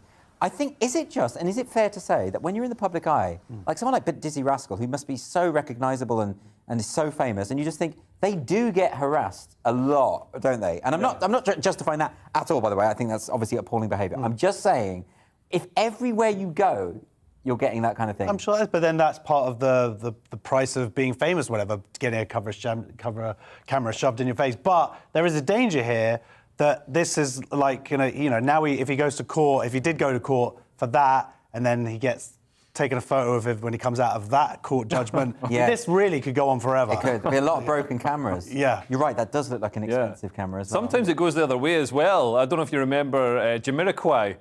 He came out of a nightclub and a paparazzi photographer was leaning against his Bentley. So he remonstrated with the paparazzo, and the paparazzo headbutted him.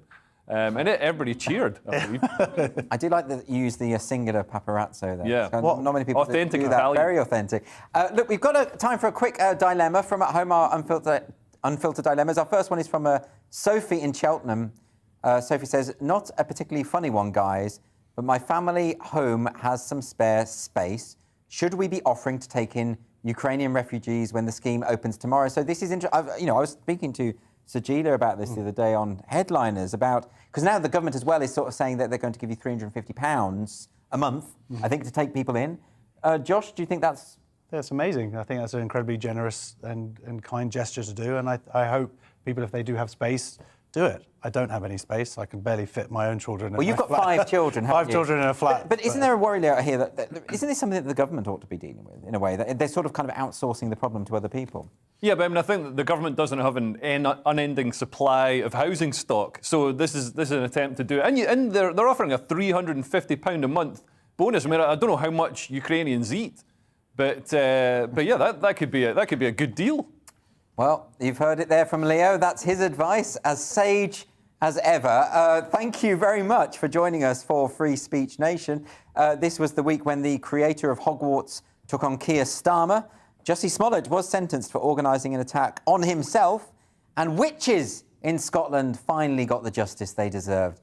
Thank you to my wonderful panel, Leo Kearse and Josh Howie, and to my guests, Ed Winters, Chris Snowdon, Lisa Townsend, Anne Widdecombe, and Jeremiah Ignabole. And if you want to hear more from Joe Phoenix, you can do that on Free Speech Nation, the podcast. So the full interview with Joe, that is live now. You can access that wherever you usually download your podcasts, or you can go straight to YouTube and watch the whole thing there. And if you want to join us live in the studio and be part of our audience, you can do that. Please just go to www.sroaudiences.com www.sroaudiences.com. That's www.sroaudiences.com. And you can apply and then come along and join us here. Stay tuned for the brilliant Mark Dolan tonight. That is next. And please do not forget that Headliners is on every night at 11 p.m. That's the late night paper preview show where comedians talk you through the next day's top stories. Thanks for watching Free Speech Nation. See you next week. Looking ahead to this evening's weather, and the UK is looking dry for many, but there'll be some showers here and there. Let's take a look at the details. Heavy showers from the afternoon will ease in southwest England, leaving a largely dry picture and clear skies. A few mist and fog patches may form later in the evening. Skies will be cloudier in parts of the southeast with a few outbreaks of rain in the east. This rain will gradually clear through the night. Showers will begin to ease across Wales this evening. A few mist patches are possible under clear spells. It will turn chilly tonight with a rural frost too. Clearer skies will form across the Midlands.